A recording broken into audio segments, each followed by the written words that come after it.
mujer y ejercicio físico. Básicamente lo que estamos buscando con esta sesión es ahondar un poquitico más en los cambios morfofisiológicos que se presentan en la mujer y adicionalmente a eso, cómo estos impactan el ejercicio físico, la realización de actividad física, ¿vale? Entonces voy a compartirles una presentación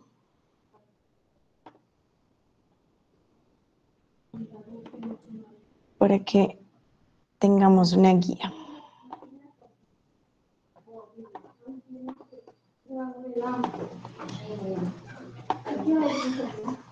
Entonces, antes de que arranquemos, quiero que me cuenten y quiero saber qué saben ustedes o qué conocen acerca de la mujer y el ejercicio físico. ¿Hay algo en particular o pues definitivamente es como entrenar a cualquier otra persona? ¿Hay alguna diferencia? No sé, depende si está embarazada, ¿no, profe? Ok, listo, el embarazo sí genera unas cosas particulares, ya las vamos a ver, perfecto. Pero bajo condiciones normales, es decir, una mujer en condiciones normales no embarazada, ¿podría haber algo en particular? Profe, si no estoy mal, la menstruación también afecta en el entrenamiento, ¿no? O sea, el ciclo menstrual, ok. Sí, señor, sí, Santiago, ¿en qué cosas afecta, sabes? Bueno, creo que La verdad no estoy seguro, profe. Entonces, les voy a pedir a todos un favor, chicos.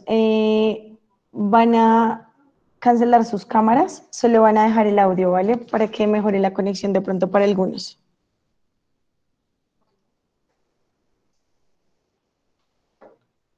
Listo, entonces, cuéntenme, ¿qué otra diferencia creen que exista? Ya sabemos que el ciclo menstrual probablemente genera algo en particular. ¿Qué otra cosa? profe, posibles patologías. Profe, Como por ejemplo, Por ejemplo, si ya está en la etapa de la menopausia, ok, listo, entonces ahí se cambiaría, ya no tenemos un o ciclo si, menstrual.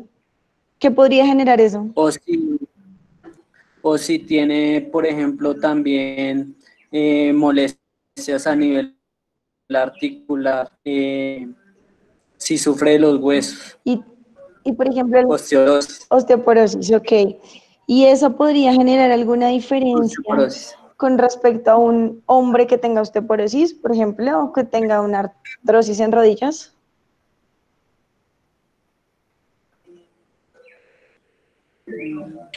pues profe, yo creo que sería como lo que vimos en la exposición de hueso, que a las mujeres les afecta más el cambio hormonal de la menopausia y hace que se le desgaste más rápido el hueso que a los hombres. Entonces yo creo que eso podría afectar, ¿no? O sea que ahí ustedes me están dando la razón. Entonces, la diferencia realmente radica en los niveles hormonales, ¿verdad? Pues sí, eso creo. Sí, básicamente ese sería el Sí, argumento señora. que me están dando.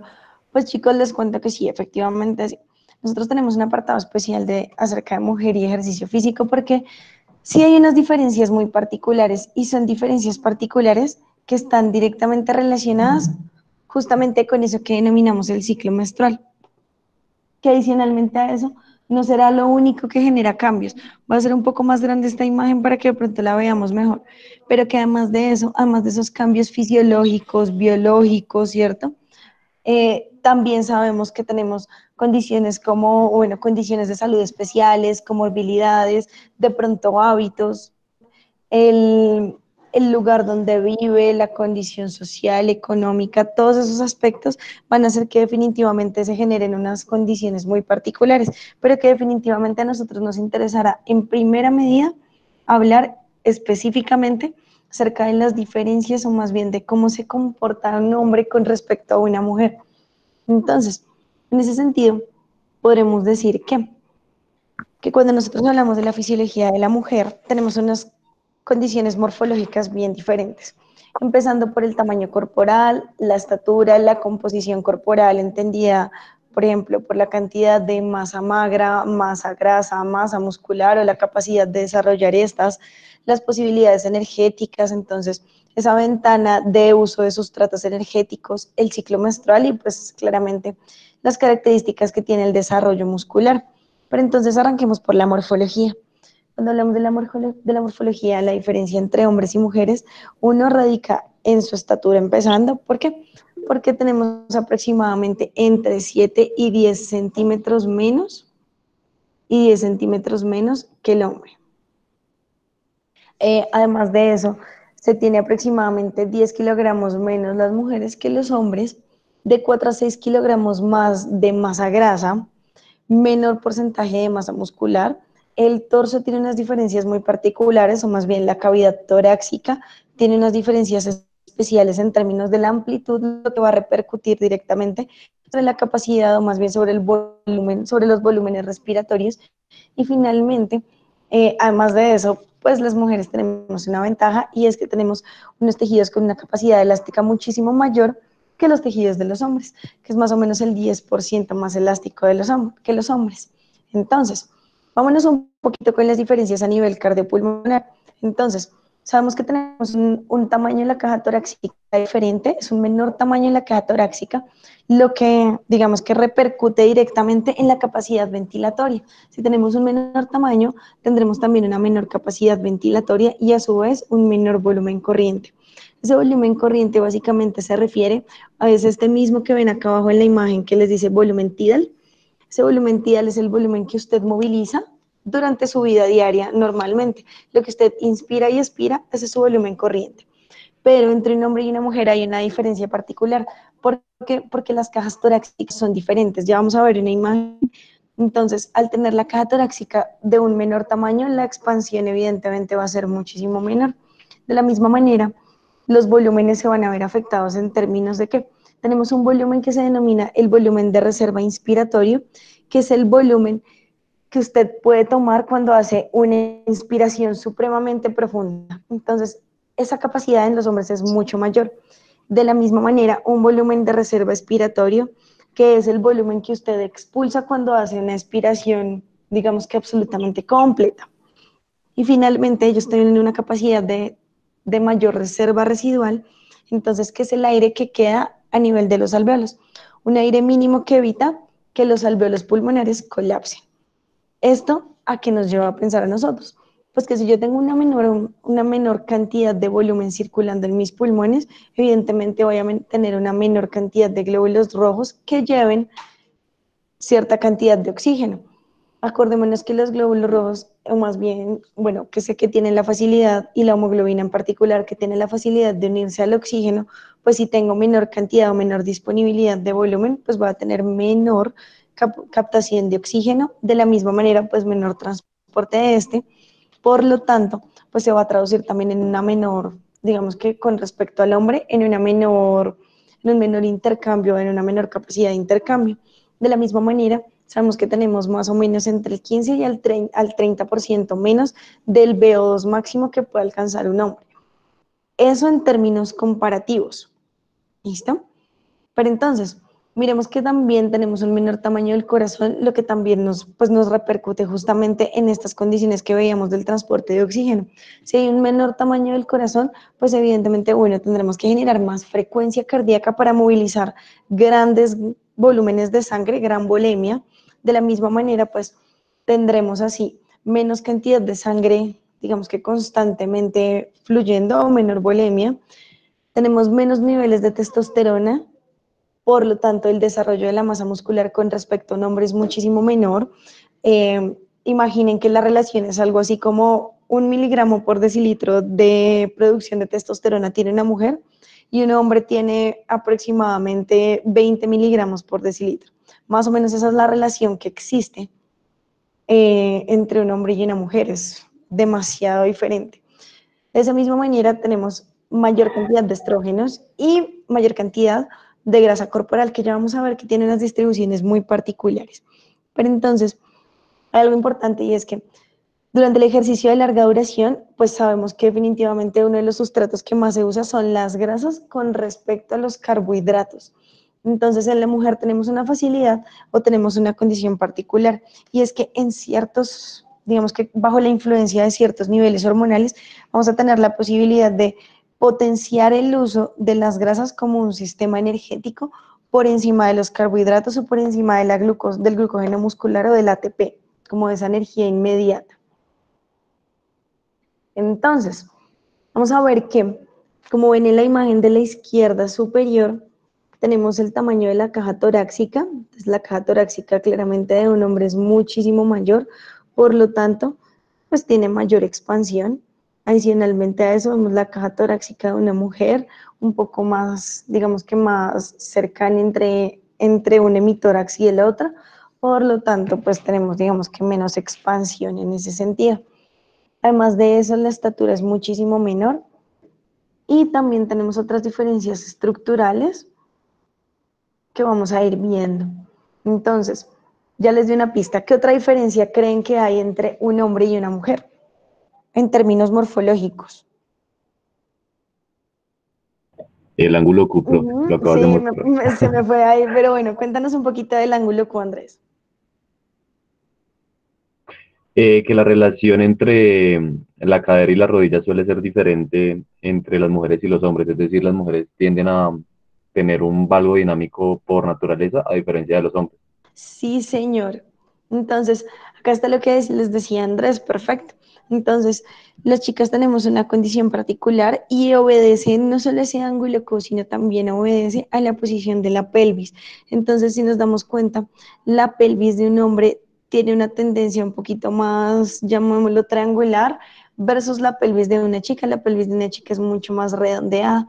Entonces, al ser mucho más redondeada, yo tengo esta región, el acetábulo, lo tengo mucho más separado, por lo tanto, el ángulo que existe entre la cabeza del fémur y la diáfisis es muchísimo mayor. Entonces ocurre lo que dice Andrés, que se tiene una mayor tendencia en las mujeres a presentar un ángulo Q predominantemente mayor, o sea que a ir hacia la línea media, generar un valgo dinámico, literalmente así denominado, un valgo a nivel de la cadera. Entonces, eso genera unas grandes diferencias, por ejemplo, en el desarrollo de patrones de movimiento, en el desarrollo de la fuerza, adicionalmente a eso, en el desarrollo muscular, primordialmente de los bastos.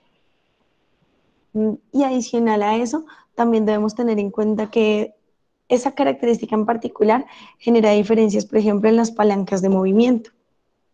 Entonces, ¿qué otra diferencia tenemos? Pues la disposición de la masa grasa y de la masa muscular.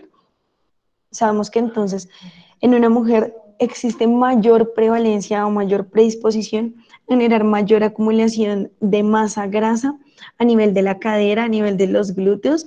Esa denominación a la que se le dice ginecoide, en la cual, como les menciono, la grasa está predominantemente a nivel de la cadera. Pero existe otro, digamos que otro patrón de acumulación de grasa que se denomina androide o ese cuerpo de manzana, ¿cierto? Que es el más frecuente en los hombres y que básicamente es donde se acumula primordialmente la grasa a nivel abdominal. Entonces, evidentemente, esta mayor disposición de acumulación de masa grasa, pues nos va a hablar de unos riesgos cardiovasculares específicos, pero es de conocer que existe una distribución distinta entre un hombre versus una chica. Y finalmente, la masa muscular. Entonces sabemos que el hombre por sus, digamos que por características hormonales también, tiene mayor disposición o mayor cantidad de desarrollo de masa muscular que una chica. Y definitivamente en términos de distribución, pues también tienen ellos mayor cantidad de masa muscular. Entonces, ¿claros hasta ahí, chicos? Preguntas que tengamos hasta ahí.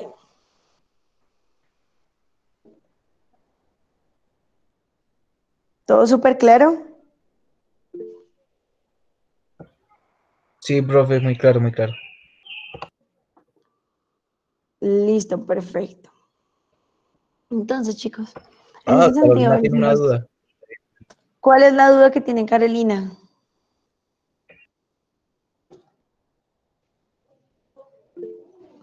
¿Ya no? Listo, no hay lío. Entonces, chicos, Ya no, que ya pues no. están todos reunidos. Entonces, vamos a entrar un poquito a hablar ahora sí específicamente del ciclo menstrual. Sabemos que ese ciclo menstrual es una serie de cambios morfofisiológicos que tienen una característica periódica, que adicionalmente a eso están regulados por el eje hipotalámico hipoficiario ovárico o hipotalámico hipofisario gonadal. digamos que el gonadal aplica para hombres y mujeres, y que básicamente es un ciclo de características regulares, es predecible, es un ciclo, pues digamos que espontáneo, y que adicionalmente a eso dura aproximadamente entre 20, bueno, dura 28 días normalmente, pero se dice que puede, digamos que puede alargarse o puede acortarse entre 20 y 38 días aproximadamente. Que adicionalmente a eso, acá tenemos, digamos que el eje hipotalámico hipofisario gonadal, en el cual sabemos que el hipotálamo es el que genera el primer estímulo a partir de la hormona gonadotropina, y esta gonadotropina va a generar un estímulo sobre la hipófisis anterior para liberar una hormona que se denomina folículo estimulante y otra hormona que se denomina luteinizante.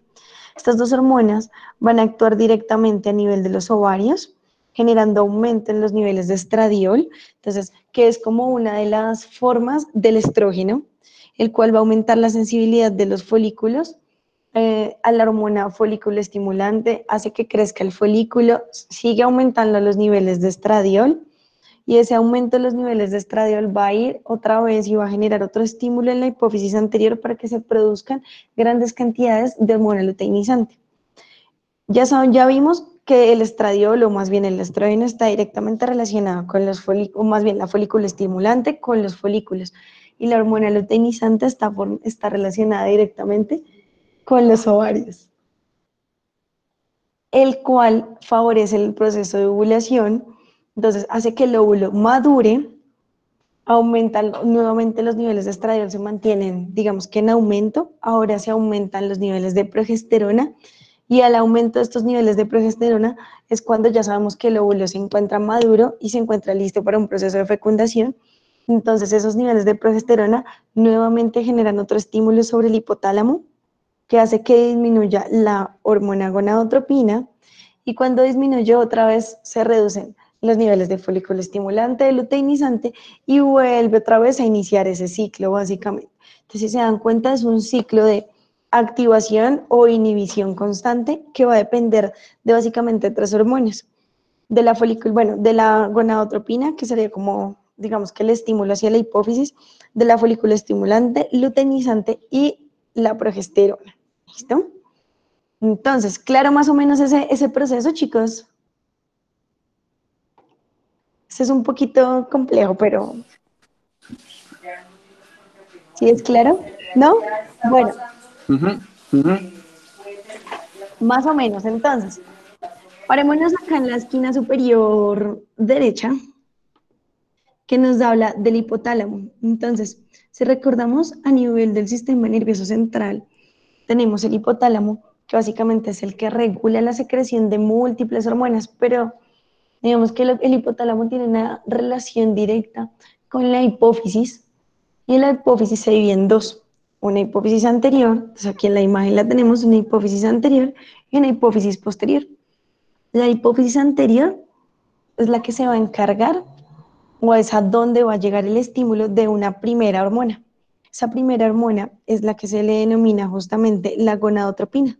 Esa gonadotropina va a llegar y boom, va a enviar la información a la hipófisis anterior para que, ok, de acuerdo al proceso del ciclo, entonces, listo, es momento de secretar folículo estimulante y luteinizante, que son dos hormonas que van a tener acciones, digamos que independientes. Entonces, primero va a actuar la folículo estimulante. Si ustedes recuerdan, a nivel de los ovarios tenemos unos folículos que es donde están básicamente donde están los óvulos, ¿cierto? Entonces, esa folícula estimulante, al ser, digamos que al ser secretada, va a generar un aumento en los estrógenos. Acá le dicen estradiol, que es como una variable del estrógeno, pero finalmente siguen siendo estrógenos. Y lo que va a hacer es que aumente la sensibilidad del folículo y empiece a crecer. Es como si el óvulo estuviera en un tamaño, está en una, digamos que está inmaduro, y la hormona folículo estimulante va a hacer que éste madure. Cuando este proceso se está dando paralelamente, los altos niveles de estrógenos van a generar otro estímulo nuevamente a la hipófisis anterior. Ese estímulo va a hacer que se secrete ahora la hormona LH o luteinizante. Esa hormona LH va a ir al ovario, Entonces, y cuando ya está el óvulo maduro, es el que va a favorecer todo, digamos que el proceso de que el folículo o ese óvulo se desprenda y esté listo para la fecundación. ¿Listo? ¿Claros hasta ahí? Sí. Entonces, después de que pasa eso, entonces se aumentan, se mantienen los niveles altos de estrógenos y ahora se aumenta la progesterona. Ya sabemos que el óvulo está listo para, digamos que para fecundarse, pero si esto no sucede, los niveles de progesterona igual no se van a alterar, siguen aumentando y ese alto nivel de progesterona genera otra señal al hipotálamo, que es una señal inhibitoria. Esa señal inhibitoria le dice que secrete gonadotropina, o disminuya más bien los niveles de gonadotropina, y cuando se disminuyen los niveles de gonadotropina, en la hipófisis anterior se deja de secretar hormonas folículo estimulantes y hormonas luteinizantes. Lo que quiere decir que otra vez se libera ese óvulo que no fue fecundado y otra vez vuelve y digamos que se da otra vez ese proceso de formación de un cuerpo lúteo y se repite el proceso. Entonces, ahora sí, más claro. Sí, señora.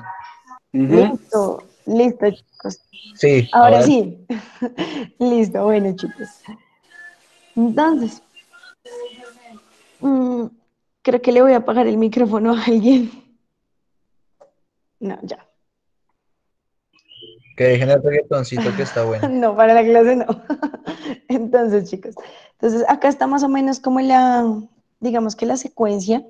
Sabemos que todo funciona desde un eje hipotalámico hipofisario, que lo acabamos de ver, que dura más o menos 28 días. Igual saben que oscila entre 20 y 38, aunque realmente este es digamos que ese parámetro es un poco amplio, pero se toma en cuenta porque hay algunas mujeres que, digamos que el ciclo es demasiado extenso. Entonces, pero el porcentaje es muy, muy bajo, es como un 5%. Sabemos que se secretan la folícula estimulante y la luteinizante, que van a tener unos efectos directos sobre el folículo como tal, el desarrollo Disculpa, del óvulo. en cuenta eso, Dime. teniendo en cuenta eso, o sea, digamos, cuando la menstruación en una mujer dura tanto tiempo, ¿qué consecuencias trae, pues, a nivel de salud para ella? Pues depende, ¿sabes? Porque bueno, normalmente, si en su ciclo normal, digamos, lo normal es que dure más o menos, bueno, lo normal es que dure más o menos 3 días, si dura más o menos entre 3 y 5 días incluso, se considera casi que algo dentro de lo normal y por eso está con, digamos, con este ciclo, con ese rango tan amplio.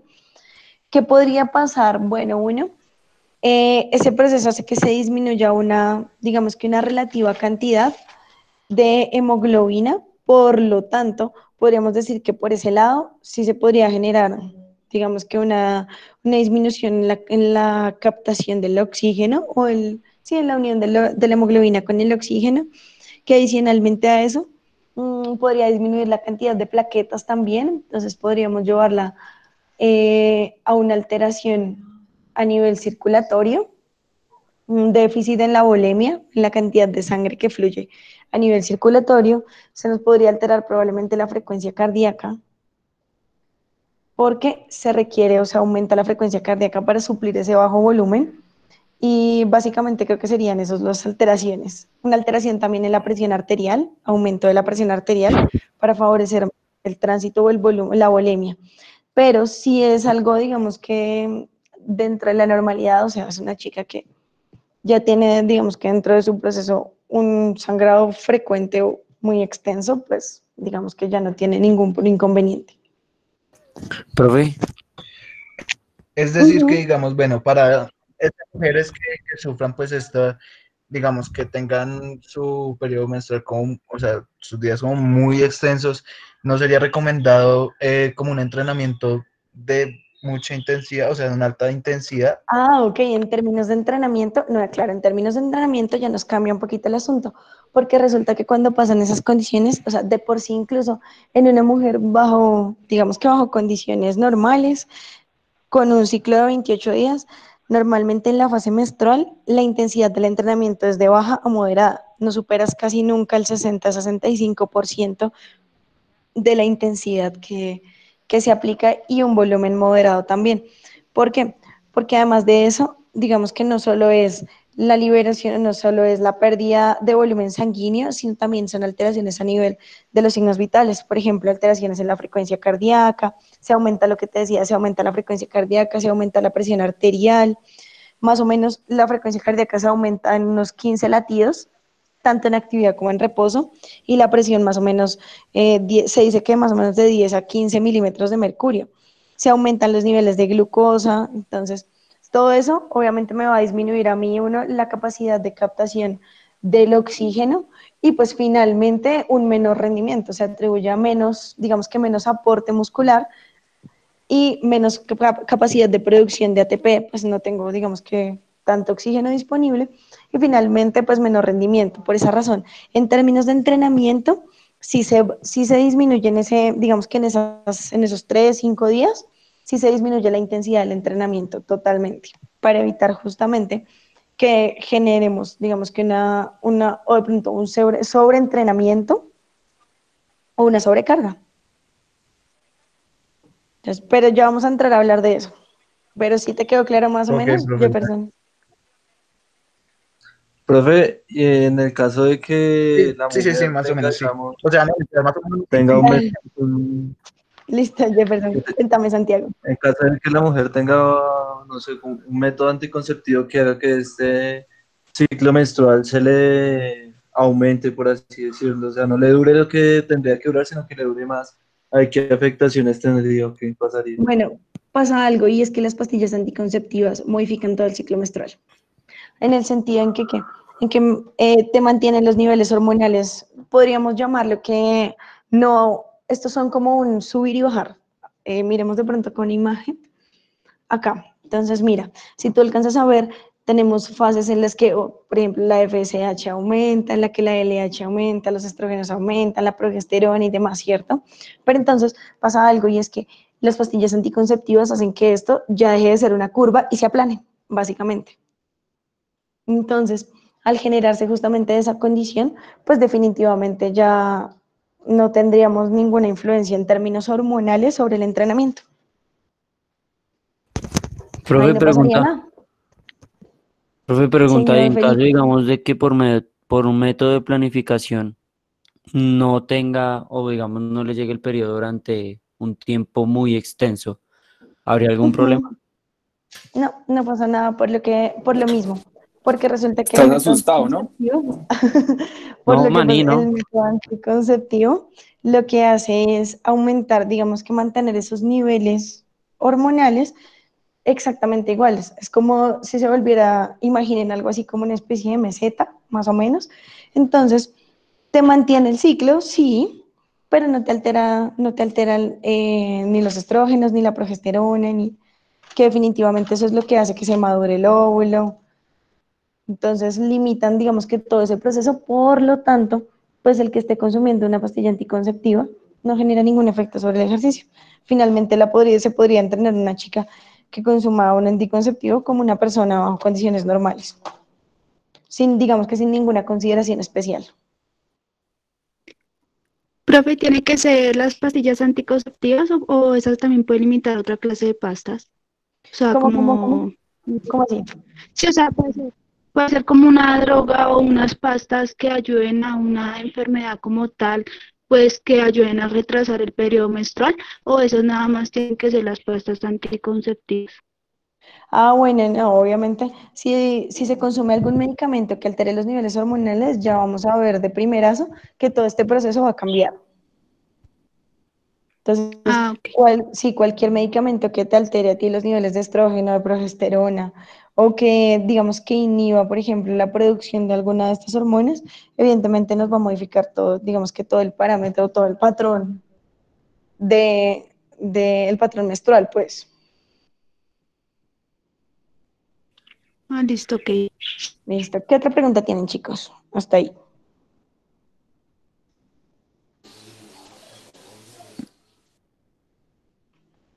Ninguna, todo súper claro. Estamos volando, profe. No, sí, eso veo. Estoy impactada. Entonces, María. entonces, chicos, bueno, Como les Profe, venía Adriana tiene diciendo, una pregunta. Ahí escribió. señora Digo, Adriana, cuéntame pues. profe, está escribiendo, te toca leer. A ver, Ella dice que en cuanto al no, toda dolor, segura dijo que en cuanto al dolor. sí, probablemente. Bueno, mientras al dolor te refieres como al dolor abdominal bajo, Adriana, de casualidad o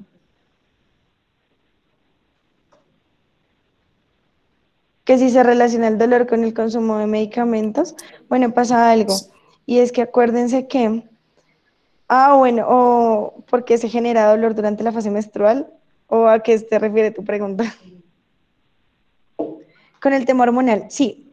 La verdad, lo que sucede es que durante la fase menstrual se disminuyen los niveles de prostaglandinas y se aumenta la sensibilidad. Es por esa razón que durante esta fase sí se genera mayor, digamos que mayor percepción, por ejemplo, del dolor, mayor percepción de la fatiga. Entonces, digamos que es propio de la reducción o de la alteración de los niveles hormonales durante la fase menstrual. Sí, señora.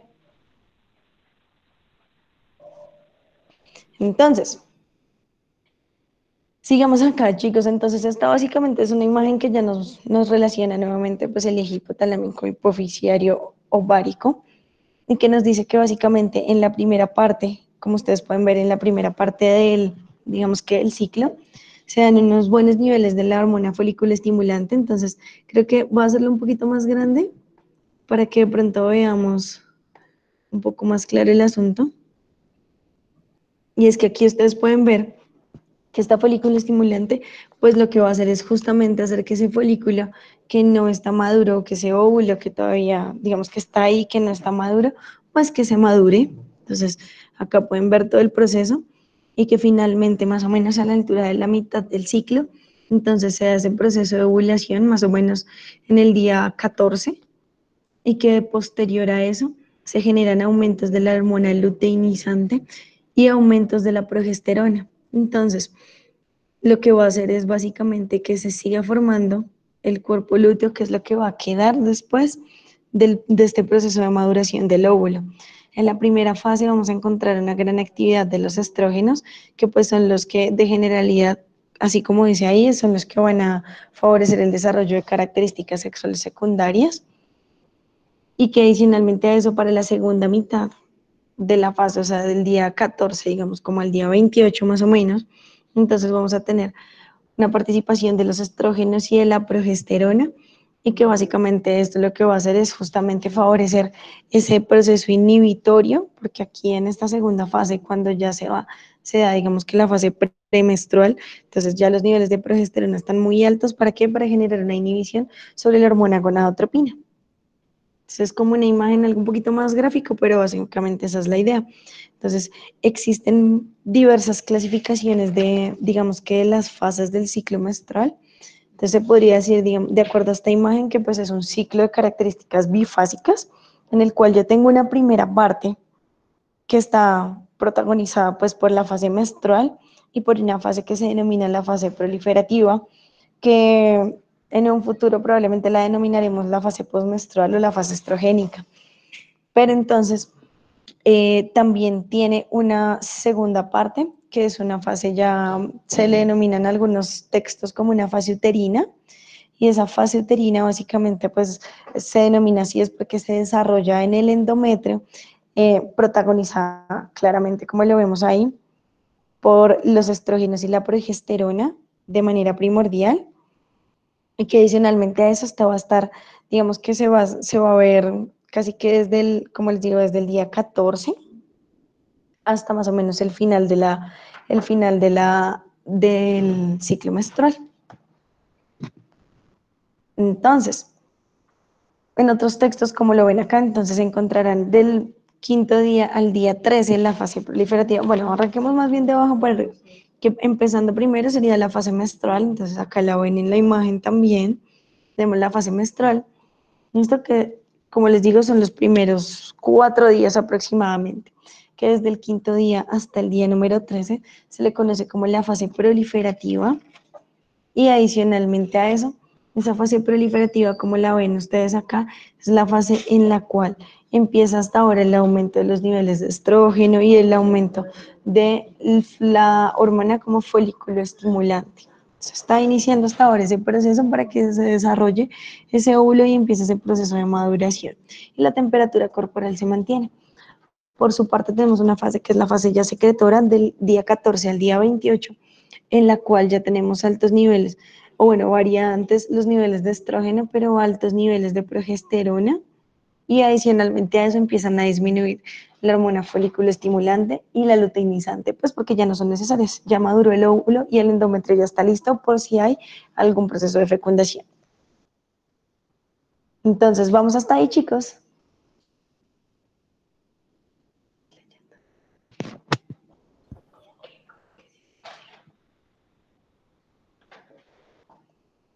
Entonces, como vemos, son varias hormonas las que, digamos que las que se interrelacionan durante este proceso del ciclo menstrual. Lo que quiere decir que vamos a empezar a ver una que otra hormona y acá les voy a preguntar, ¿qué conocen ustedes de los estrógenos? ¿Qué saben de los estrógenos? ¿Qué hacen? ¿Qué pasa con ellos?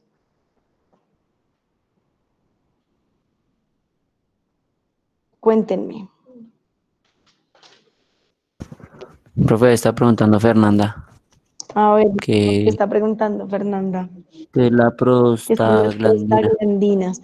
Bueno, básicamente las prostaglandinas son unas sustancias que son, digamos que de origen lipídico, o bueno, básicamente se derivan de los ácidos grasos y favorecen la mediación, por ejemplo, de, ¿cómo llamarlo?, de estímulos celulares, por llamarlo de alguna manera. Entonces, por ejemplo, los niveles altos de prostaglandinas favorecen la disminución en la sensibilidad ante algunos estímulos.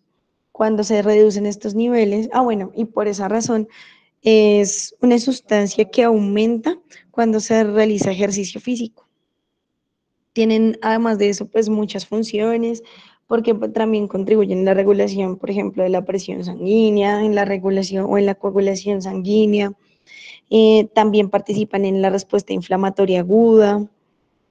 Entonces, básicamente son unas, digamos que unas sustancias que tienen una amplia funcionalidad, pero en este, digamos que en este contexto podríamos decir que básicamente las prostaglandinas lo que ayudan es a, en términos de la sensibilidad a los estímulos, disminuir esa capacidad de sensibilidad al estímulo, y estas aparecen o se proliferan cuando se realiza ejercicio físico. ¿Sí es más o menos claro, Mafe? Listo. Entonces, ahora sí, cuéntenme, ¿qué saben de los estrógenos?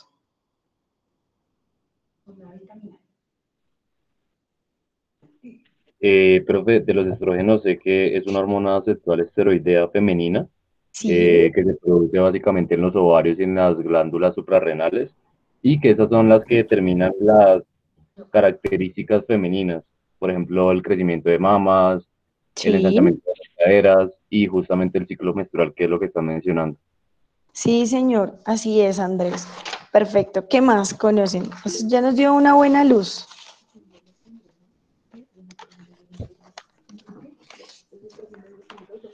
¿Qué más? ¿Qué más conocen? Que sepan. Es más, ahí tienen el chance hasta de buscar en internet.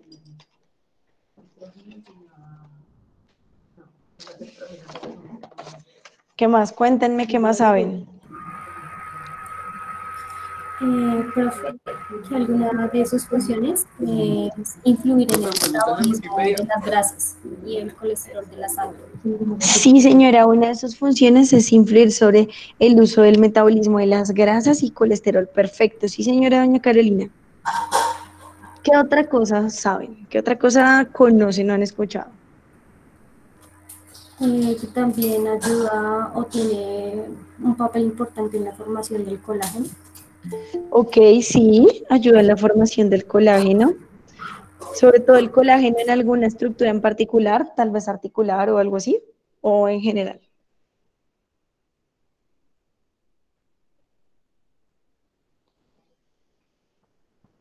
¿Qué más? ¿Qué más saben, chicos? Sí, sí, profe, sobre todo para formar o en la parte de los tendones conectivos. Sí, en los ligamentos también, sí, señorita. Muy bien, señorita Carolina.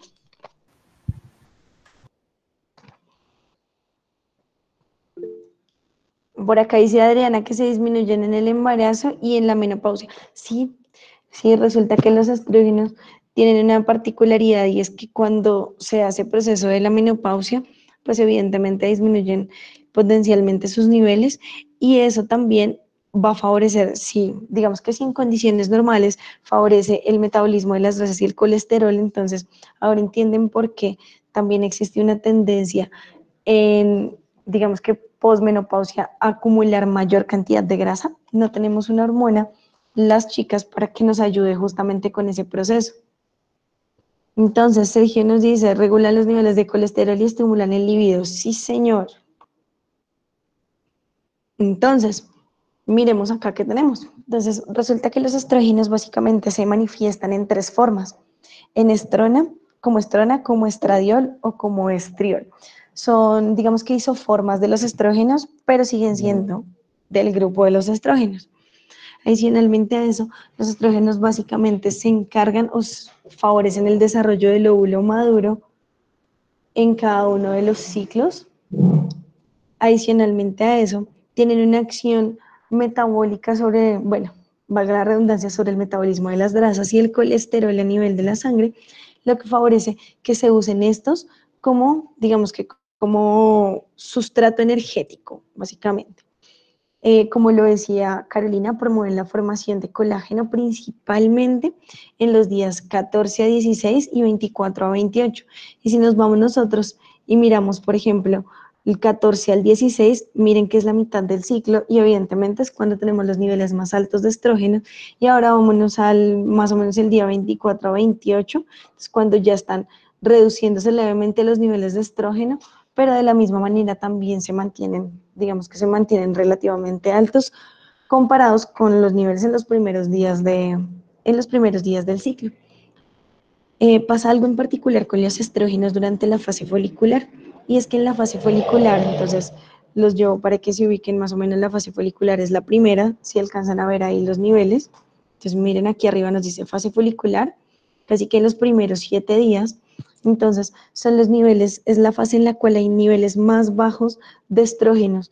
Entonces, el tener esos niveles bajos de estrógenos va a favorecer que no se usen las grasas y el colesterol como como una de los de sustrato energético, digamos que casi que de primera mano, sino favorece el uso de la energía que tenemos a partir del ATP o del glucógeno muscular, casi que la energía de inmediatez. Es por esa razón, digamos que en esas fases, en esa fase folicular, vamos a ver que existe unas características particulares o más bien unas capacidades físicas particulares que deberían entrenarse. Entonces, cuéntenme de la progesterona. Ahora sí, hablemos de la progesterona.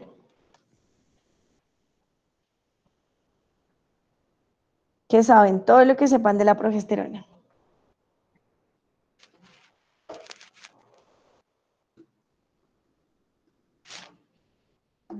¿Nada? Profe, pues que se segrega en el ovario. Ok, ¿qué más, La David? progesterona se...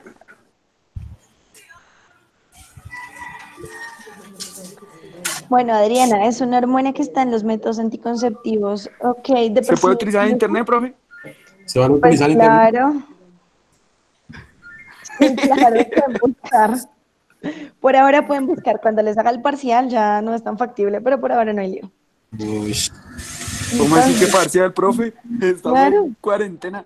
No. Entonces, David nos dice que tiene la función de preparar el útero para la fecundación. Sí, señor, es cierto. ¿Qué más nos dice John Sebastián Godoy? La progesterona es una hormona sexual que libera en los ovarios y posteriormente la placenta. Durante el ciclo menstrual su función es acondicionar el endometrio, ok, para facilitar la implantación. Listo, ¿qué más? Habiliten el micrófono, chicos, los voy a escuchar. ¿Listo? Más que a leerlos. Entonces procuren. Profe, A ver, dice que Carolina, incrementa. la excreción de sodio y cloro ejercen un efecto relajante del útero, aumentar las secreciones del cuello uterino y mantener la vascularización de la mucosa uterina. Sí, justamente mantiene la vascularización, es por esa razón por la que prepara el endometrio por si hay un proceso de implantación del óvulo. Sí, señora doña Carolina, nos ayuda también con digamos que con el mantenimiento de los niveles iónicos de sodio y de cloro. Listo, ¿qué más? Porque está leyendo y dice que reduce el intestino. ¿Cómo?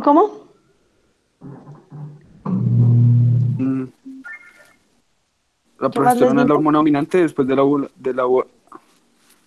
que la progesterona es la hormona dominante después de la ovulación, que se produce en el cuerpo del lúteo, Ajá, sí. que es creada por un folículo colapsado después de liberar el óvulo. Y que habla de unos Entonces niveles. Ahí acuérdense sí.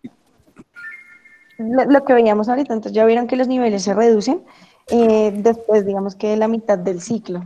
¿Listo? Entonces, miremos un poquito la progesterona, pues chicos, básicamente la progesterona se produce así como lo vemos en los ovarios y alguna parte en la corteza suprarrenal. Se encarga básicamente del desarrollo de las glándulas mamarias y se produce en gran medida en la segunda mitad del ciclo. Entonces, en la segunda mitad del ciclo es cuando tiene su pico. Se da en mayor concentración en la fase premenstrual, en una gran concentración en la fase premenstrual. Favorece, como lo decían ustedes, los cambios en el útero, en el ciclo, digamos que durante cada ciclo. Tiene una función termogénica y de regulación iónica. Adicionalmente a eso, la progesterona tiene unas ventajas y es que uno favorece los procesos ventilatorios, es decir, aumenta más bien la frecuencia ventilatoria, pero disminuye la capacidad de captación de oxígeno, entonces disminuye la cantidad de VO2. Adicionalmente a eso podríamos decir que así que, como les mencionaba, después del día 14, pues es la que, digamos que tiene mayor pico. Esta hormona en particular está asociada mucho, en gran medida, al entrenamiento de resistencia, justamente por eso, porque me favorece el aumento en la frecuencia ventilatoria y adicionalmente a eso, es una hormona que se encarga, como ya lo vimos, de generar ese proceso, digamos que de estimulación o más bien de inhibición hacia el eje hipotalámico hipofisiario para disminuir la producción de gonadotropina. ¿Listo? ¿La función termogénica tiene que ver con la temperatura corporal? Claro que sí. Sí, Carolina. La progesterona básicamente, como se activa digamos que en la segunda parte del ciclo, favorece justamente que se dé el aumento de la temperatura corporal más o menos, que es cuando ya se está llegando otra vez al proceso de ovulación y más o menos a la fase premenstrual, en la cual se aumenta la temperatura más o menos 1 grado, la temperatura corporal más o menos 1 grado. Profe, Entonces, también dice que es que la progesterona cuando está en niveles bajos, o sea que cuando la progesterona está en niveles bajos, esta causa infertilidad y sí, abortos espontáneos. O sea, ¿cómo así? O sea, ¿cómo claro, así?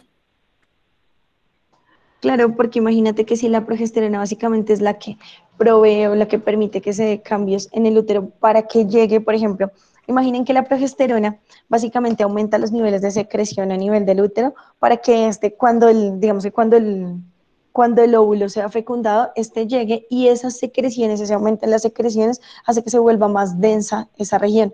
Por lo tanto, el óvulo tiene menos posibilidades de salir, sino de quedarse anclado en el endometrio. Pero si esta no actúa y hay, por ejemplo, un proceso de fecundación del óvulo, no va a tener la posibilidad de anclarse al endometrio, sino lo que va a hacer es seguir su proceso, o sea, asociado justamente a procesos como, por ejemplo, los abortos, pues, digamos que involuntarios. ¿Sí es claro?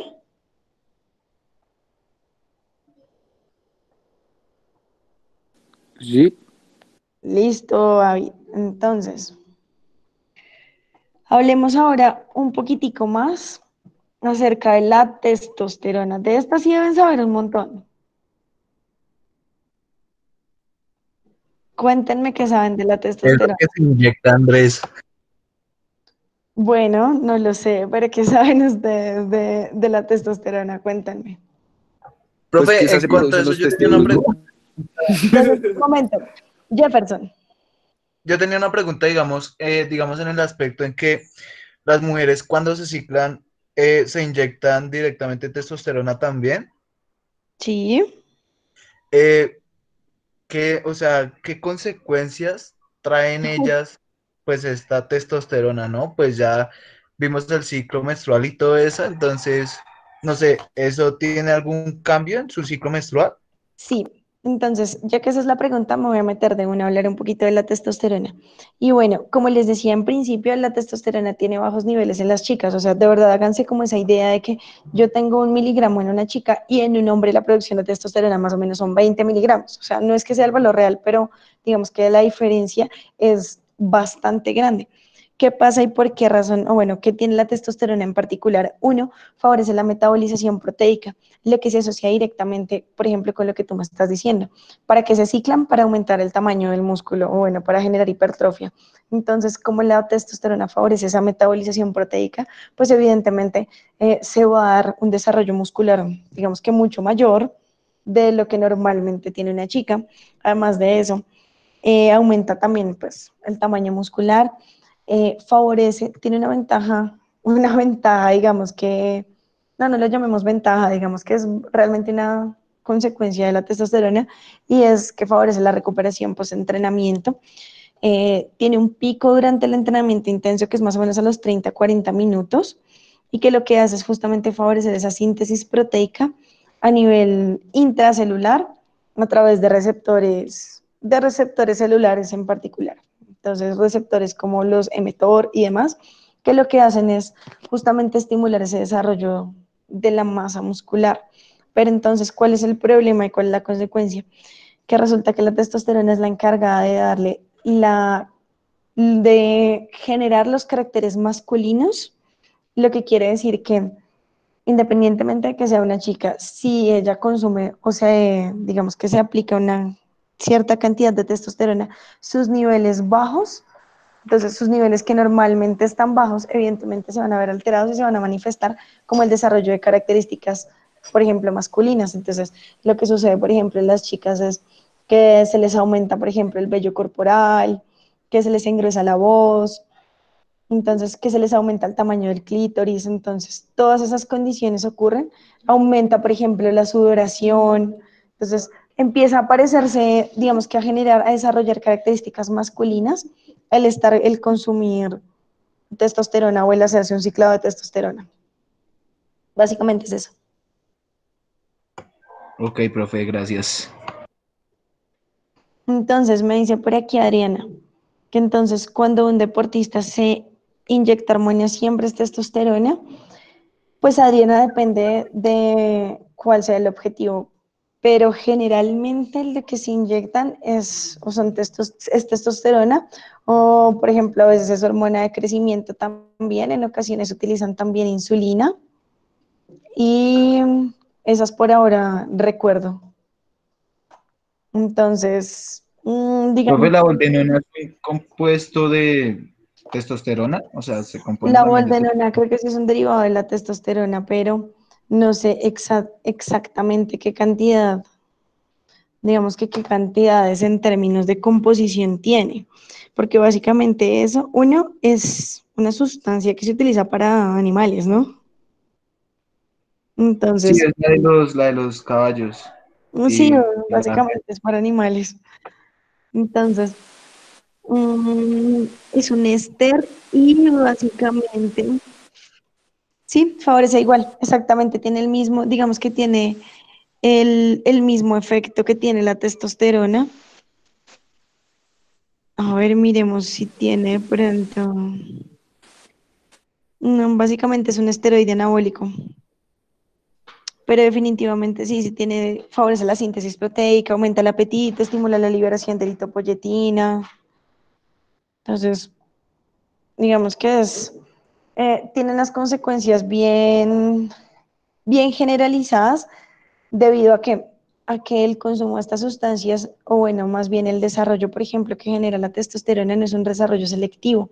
O sea que usted no la consume y solo se va a desarrollar, por ejemplo, no sé, su cuádriceps, sino que definitivamente va a ser un desarrollo a nivel de toda la musculatura que tenga receptores, por ejemplo, para este tipo de sustancias.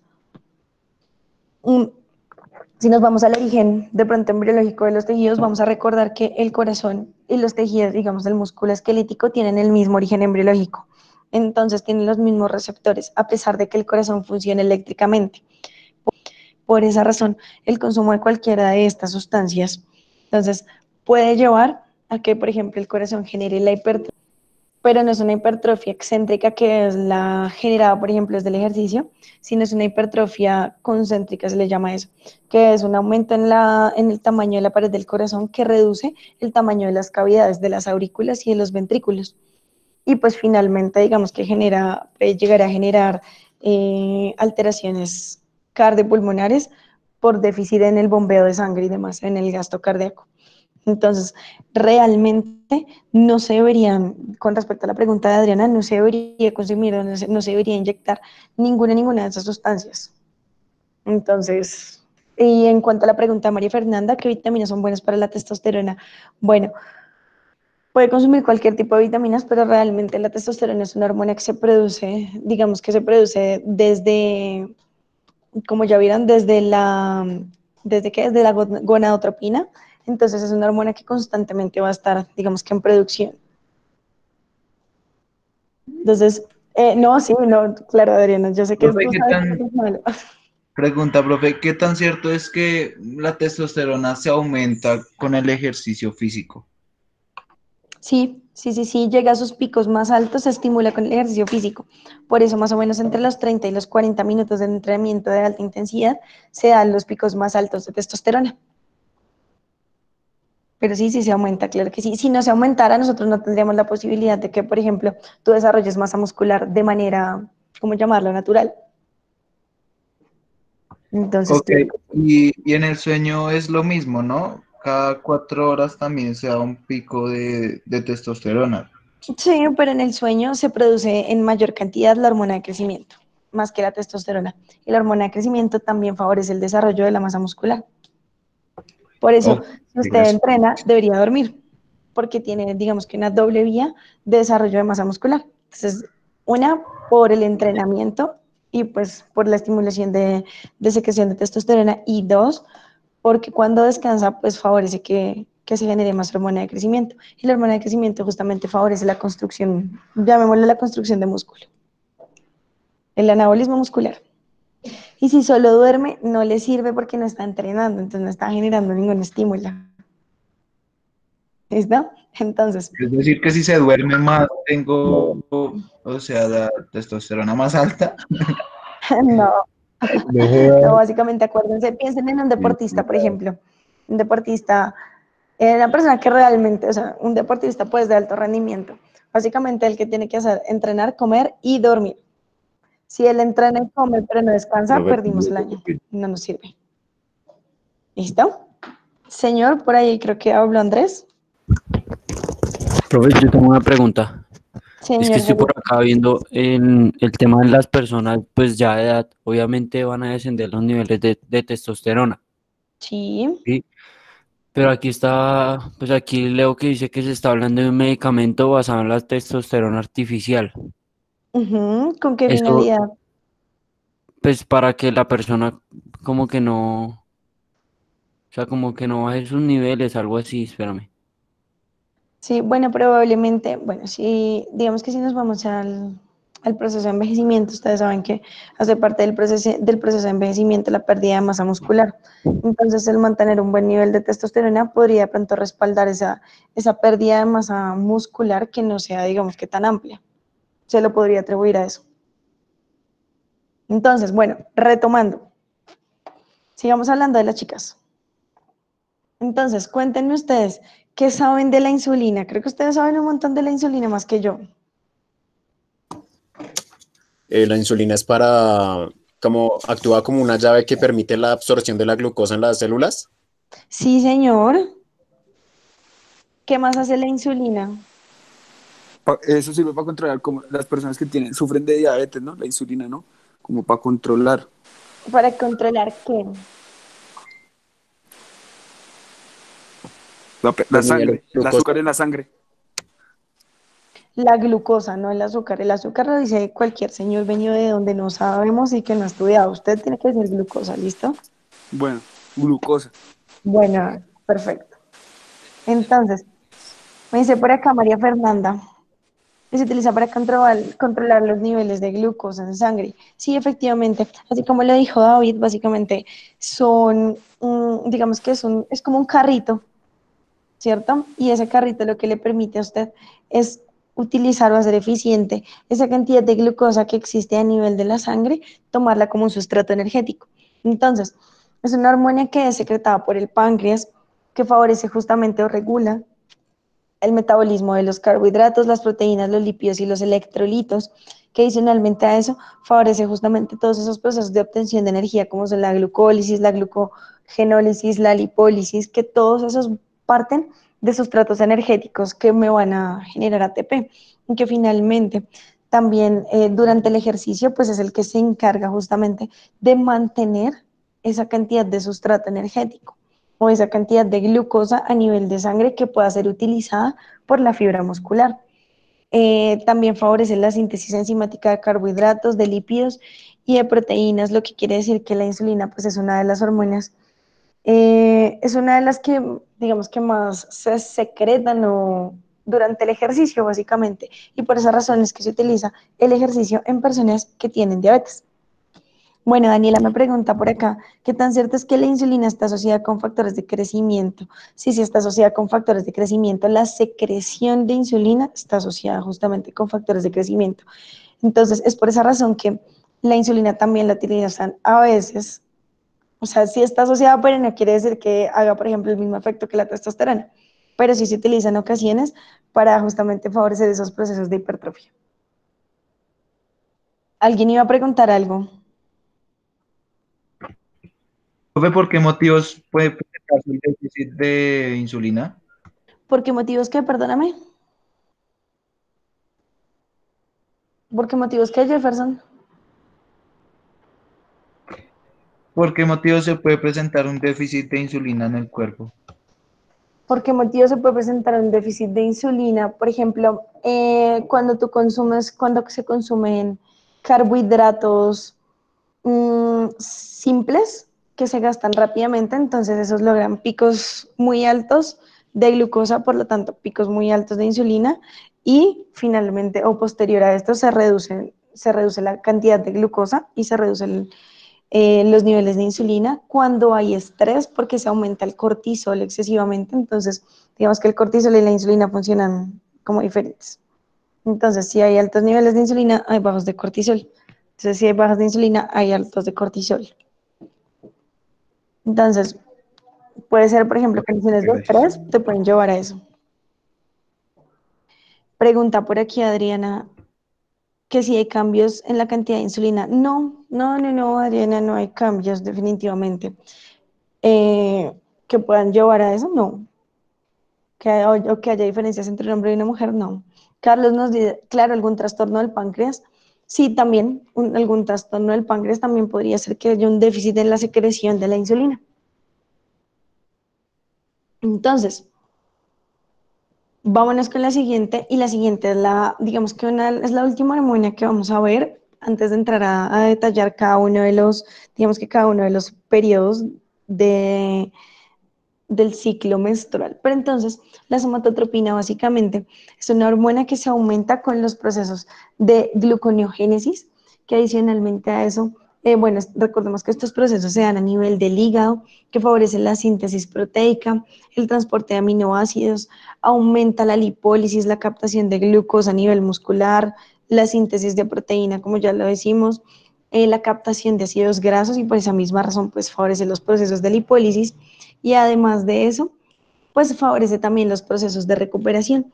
Resulta que la somatotropina tiene unos picos muy altos cuando, o más bien en la segunda mitad del ciclo, más o menos cuando está también elevada la folículo estimulante y la hormona luteinizante.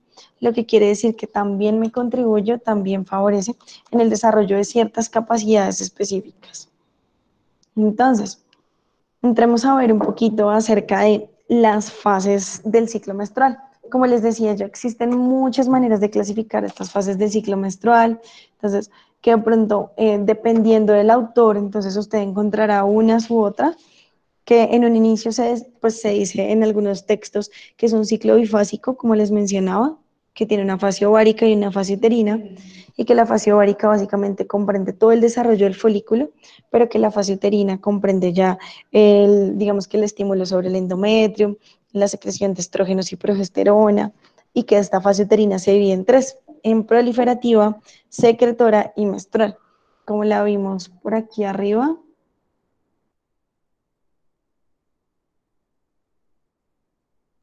Secretoria y pues una fase menstrual. Sería o bueno, eso comprendería justamente esa fase uterina. Entonces, pero entonces tenemos otros, digamos que otros textos que también nos dicen que estas fases deberían dividirse de acuerdo a los efectos que tienen a nivel, digamos que a nivel de las capacidades físicas. Entonces, en ese sentido, tendremos que la primera fase siempre va a ser la fase menstrual. Esa fase menstrual se da más o menos en los primeros 4 días, o diríamos que del día 1 hasta el día 4. Es una fase donde todavía se presenta algo del síndrome premenstrual, algo de malestar general, algo de, digamos que de fatiga. Adicionalmente a eso es una fase en la que, como lo veíamos o como mencionamos hace un momento, hay un aumento en los niveles de prostaglandinas, lo que hace que se aumente la sensibilidad, por ejemplo, al entrenamiento, a la fatiga. Se aumenta más o menos la frecuencia cardíaca entre 5 y 15 latidos por minuto, al igual que la presión arterial, entre 10 y 15 milímetros de mercurio. Se aumentan los niveles de glucosa sanguínea y se disminuyen los niveles de hemoglobina, pues lo que me va a llevar a mí, evidentemente, a un menor transporte de oxígeno, porque resulta que la pérdida, digamos que de sangre más o menos está entre 1,2 y 2 miligramos por día. Entonces, aunque no quiere decir que sea súper hiper significativo, es decir, que con eso, pues yo no puedo hacerle nada y mejor que se vaya a la casa, pues no. Realmente lo que se recomienda es que en estas fases se hagan procesos aeróbicos o de fortalecimiento, pero que se mantengan en intensidades bajas a moderadas, más o menos del 50 al 70% de la frecuencia cardíaca máxima, que adicionalmente a eso sea una fase, son 4 días en los cuales se van a trabajar como, digamos, unas fases más de mantenimiento que una fase, por ejemplo, de desarrollo de alguna capacidad. ¿Clara esa fase menstrual?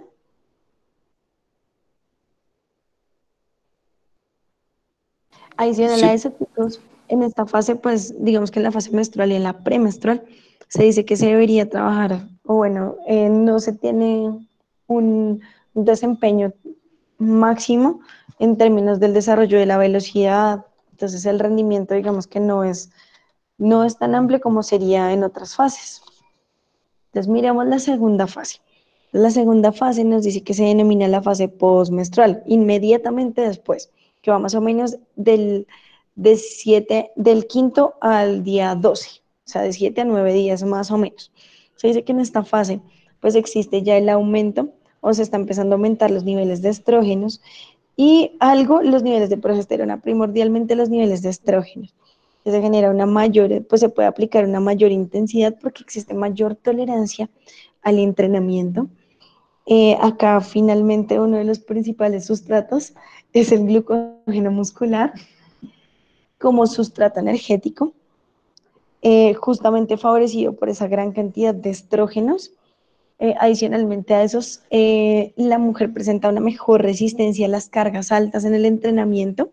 Por lo tanto, si ustedes se acuerdan, cuando hablábamos justamente de los estrógenos o específicamente del estrógeno, decíamos que nos ayuda justamente al desarrollo de la fuerza explosiva porque nos permite, antes de que empiecen, digamos que antes de que empiece a aumentar sus niveles, nos permite el uso de la energía rápida o el uso del ATP y el glucógeno muscular. Entonces es por esa razón que en esta fase se recomienda mucho el entrenamiento en grandes grupos musculares y además de eso, el entrenamiento de la fuerza explosiva, de la resistencia y de la velocidad primordialmente. Entonces, la intensidad puede ser por encima del 75%, Lo ideal es que ya sabemos que venimos más o menos manejando el entrenamiento de esos límites. En esta fase es ideal que usted aumente justamente esa intensidad del entrenamiento por encima del 75%.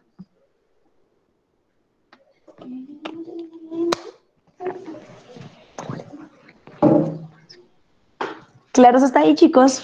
¿Clara esa segunda fase?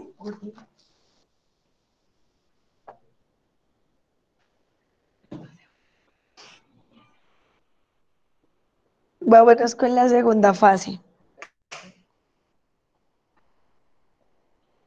Entonces, tercera fase. Pues esta tercera fase se le denomina la fase de ovulación. Básicamente, esta fase más o menos comprende 4 días. 4 días que van desde el día 13 hasta el día 16. Aquí es donde se le conoce también que es el inicio de la fase luteica, en la cual ya se empiezan a presentar unos cambios particulares. Entonces, ya pasamos esta fase, digamos que comprende la fase, ¿cómo se denominaría? Ese es el día más fértil, que es el día número 14. A partir de ese día se aumenta la temperatura corporal más o menos en 1 grado, de 36 a 37 grados aproximadamente. Se empiezan a disminuir los niveles de la hormona luteinizante, como pueden ver ustedes ahí en la gráfica, y los niveles también de la folículo estimulante y el estradiol, o bueno, los estrógenos básicamente. Entonces, adicionalmente a eso, en esta fase se aumenta el volumen respiratorio por minuto. Entonces, tenemos más captación de oxígeno por minuto. Se empiezan a aumentar los niveles de progesterona, los cuales llegando al día 28 pues se reducen, y aproximadamente se diría acá que lo ideal es que la intensidad se pueda mantener del 75%, entre más o menos el 80% y el 70% sería una muy buena intensidad del entrenamiento. Lo que no quiere decir que usted no pueda llegar otra vez nuevamente a intensidades supremamente altas del 95, del 100%, bueno, del 90 al 95% más o menos. Es lo más recomendado para la fase de ovulación. Por su parte, en la fase número 4, que es la fase de posovulación, entonces acá ya el óvulo está maduro, ya el óvulo digamos que no fue fecundado, entonces ya el óvulo está terminando su recorrido hacia el endometrio y va, digamos que va a salir, básicamente, y se va a preparar justamente para la fase premenstrual. Entonces, esta fase de posovulación dura más o menos de 7 a 9 días, es decir, vamos del día 17 más o menos hasta el día 24. Aquí se mantiene la temperatura relativamente alta en 37 grados, se aumenta la concentración de progesterona y de estradiol. Entonces ya pueden ver ahí que vuelve y aumenta la concentración de estrógenos y la progesterona sigue supremamente alta. La luteinizante y la folículo estimulante pues evidentemente están muy bajas porque aquí no ejercen ningún estímulo sobre el folículo, sino hasta que vuelva y pase su fase menstrual. Adicionalmente a eso, digamos que en esta fase en particular se recomienda que el entrenamiento esté enfocado a grandes grupos musculares, que adicionalmente a eso, los altos niveles de estrógenos y de progesterona me van a favorecer a mí, como ya lo vimos, pues un mayor desarrollo de la fuerza, de la resistencia y de la velocidad. O sea que acá también usted podría mantener, como lo ven ahí, una intensidad supremamente alta del entrenamiento. Aquí en esta fase es donde se da el mejor rendimiento, pero si se dan cuenta, yo puedo empezar a hacer procesos de incremento de la intensidad, incluso desde la fase número 2, sí, desde la postmenstrual. Entonces, acá en esta fase tengo una ventaja y es que se aumentan los niveles de VO2 también, de VO2 máximo. Entonces, puedo aprovecharme de todas esas ventajas para poder generar el desarrollo o potenciar el desarrollo de ciertas capacidades o cualidades físicas. ¿Cómo vamos hasta ahí, chicos?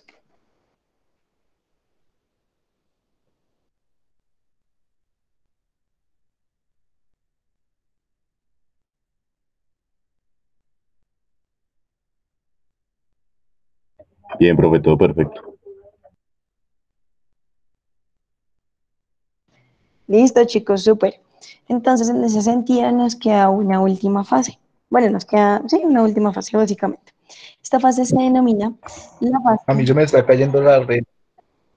Quédese ahí conectadito, que de ahí, o acérquese más al módem, un cable de red o algo así. Entonces, chicos, Les cuento que nuestra última fase es la fase premenstrual. Entonces, esta fase premenstrual, Estoy abrazándolo, profe, no. esta fase premenstrual se da más o menos entre los días 25 a 28. Entonces, esta fase definitivamente es la fase en la que hay peor asimilación de cargas, igual que la fase menstrual.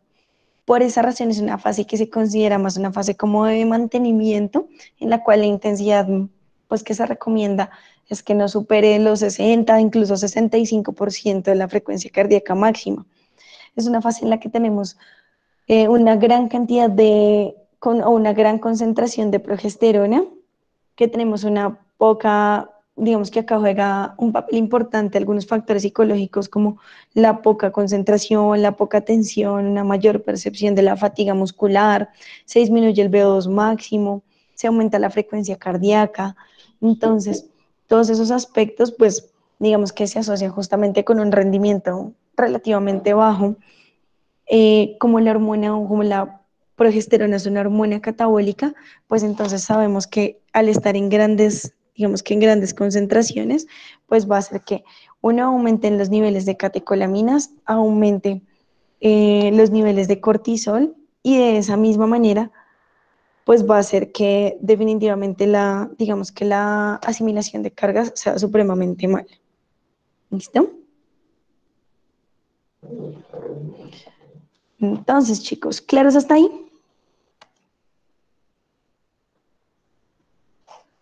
Todo súper claro. ¿Qué dudas tienen hasta ahí, chicos?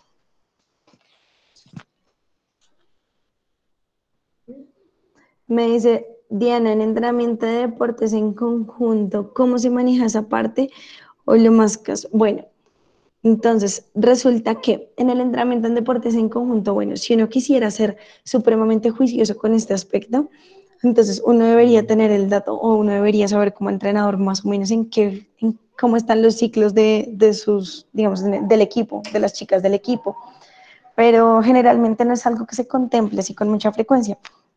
Pasa un fenómeno particular y es que en los equipos generalmente el ciclo menstrual llega a sincronizarse en las chicas. Entonces lo que uno podría hacer es relativamente basarse en más o menos cómo están los ciclos de las chicas para poder empezar a orientar estas intensidades del entrenamiento. Aunque no es tan posible, sí sería como lo ideal. Por ejemplo, cuando hablamos del entrenamiento en niñas más, bueno, o en mujeres menores, por lo menos de unos 20 años, o que no consuman ningún medicamento anticonceptivo, pues porque ya sabemos que estos van a, digamos que me van a modificar todo este patrón. ¿Qué otra pregunta tienen, chicos?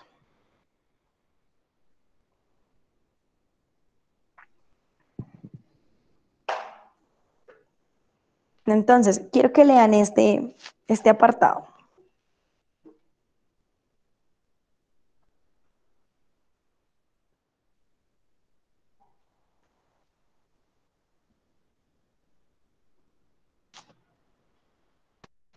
Entonces, no solo tenemos aspectos como fisiológicos, sino tenemos también aspectos psicológicos que también nos pueden llevar a nosotros a que de pronto esa actividad o ese entrenamiento que estamos planteando en ciertas fases no sea, digamos que no sea tan productivo, entonces deberíamos mirar y analizar realmente cómo se dan las fases del ciclo en cada una de las deportistas que tenemos o en cada uno de los usuarios que tenemos, de tal manera que yo pueda aprovecharme un poquito de las ventajas hormonales que me da el sistema para poder mejorar ciertas condiciones. Básicamente sería esa la idea de conocer qué hormonas están predominantemente en ciertos momentos del ciclo.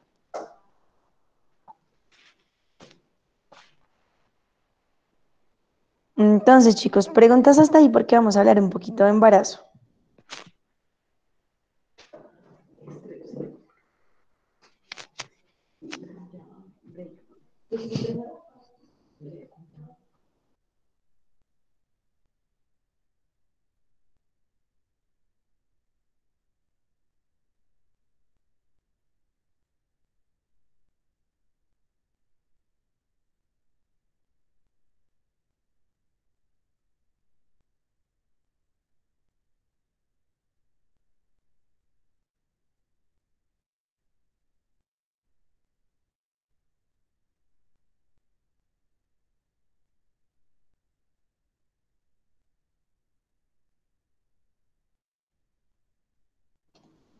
Claro, hasta ahí, chicos, ¿alguna pregunta?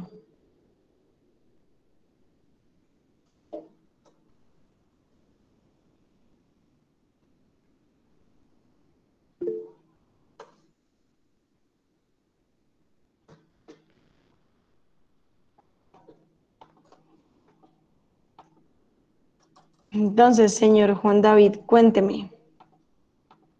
Active si quiere el micrófono, porfa.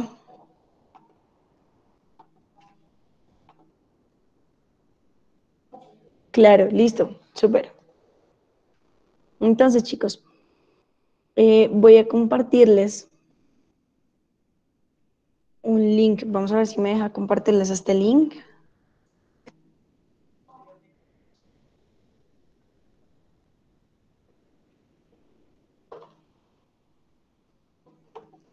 Creo que se los voy a compartir más bien al aula porque no me deja verlo como tan fácilmente.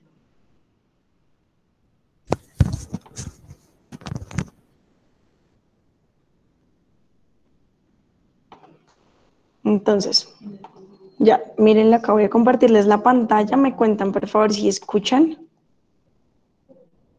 el audio que les voy a poner y el video que les voy a poner. Nada más después de la prueba positiva del embarazo, probablemente encontrarás que has ganado.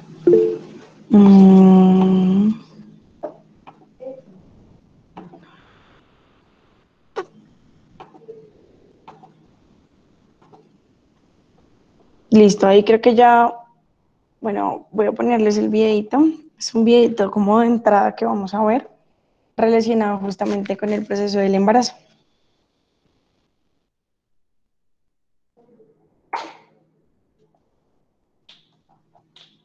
Nada más después de la prueba positiva del embarazo, probablemente encontrarás que has ganado 1 o 2 kilos más de la cuenta y es algo absolutamente normal.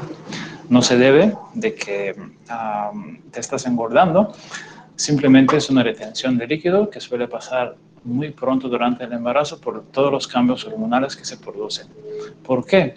Porque para prepararte para el parto y para asegurarse que el bebé tiene condiciones óptimas durante todo el embarazo, tu volumen sanguíneo tiene que aumentar casi con 50%, que supone inmediatamente de 1,5 litros, 2 litros de sangre que tiene una persona normal en aumento, lo que quiere decir que esta subida de peso no es nada peligroso. Otro cambio que probablemente ya notaste es el cansancio, la dificultad de mantenerte despierta cuando tienes sueño. Podría ser que notaste que tu corazón late un poco más rápido de lo que latía antes. También es una cosa que suele pasar y el culpable es el mismo volumen sanguíneo que va en aumento y hace tu corazón que trabaja mucho más fuerte de lo habitual. Tus pechos se están preparando para el parto y sobre todo para la lactancia, por lo cual un aumento del tamaño y la sensación de presión y de dolor es algo que vas a notar en principio del embarazo y seguramente a partir del segundo trimestre podría ser que notarás algo de secreción de los pezones, que es algo completamente normal. El dolor de bajo vientre, el dolor que me va a bajar la regla, pero no. Es bastante común durante el embarazo, se debe del crecimiento del útero y no es patológico, aunque a veces suele molestar.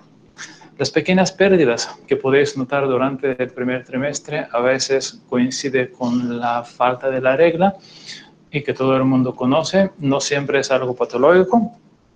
No siempre quiere decir que el embarazo no va bien o que va a acabar en aborto, pero sin embargo, si el sangrado es relativamente potente o aparte del sangrado hay un dolor, estaría bien pasar que echamos un vistazo con el ecógrafo a ver que el embarazo sigue bien, pero en principio tampoco es una cosa que tenéis que ir corriendo a urgencias, porque es algo que pasa en una gran parte de los embarazos, aunque en otra parte puede ser que no pase nada, por lo cual no podemos decir que es algo súper fisiológico, pero tampoco es algo que nos tiene que asustar. No hay ningún tratamiento que te puede quitar las náuseas y que vuelves a ser a 100% una persona que no sufre de nada.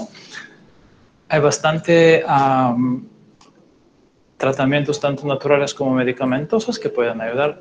Simplemente pasar ese periodo, llegar a semana 12, 13 o 14 cuando estas náuseas al final se pasan, por lo cual de eso podemos ayudar. El segundo trimestre es un periodo un poco más alegre, vuelve un poco más la energía todavía. No tenéis la barriga tan pesada, podéis ver los zapatos y todo el rollo, por lo cual en general es la mejor época de hacer viajes, de a mantenerse activo, de trabajar, y en principio es la época que, sin embargo, de vez en cuando hay algo que se puede complicar, pero en general es la época más tranquila. Tanto en el primero como en el segundo trimestre, no, si es un embarazo que va bien, no existen contraindicaciones de viajar ni con avión, ni con el barco, ni con el tren, ni con el coche, puesto que tenéis el cinturón de seguridad puesto correctamente. Todo eso se puede hacer.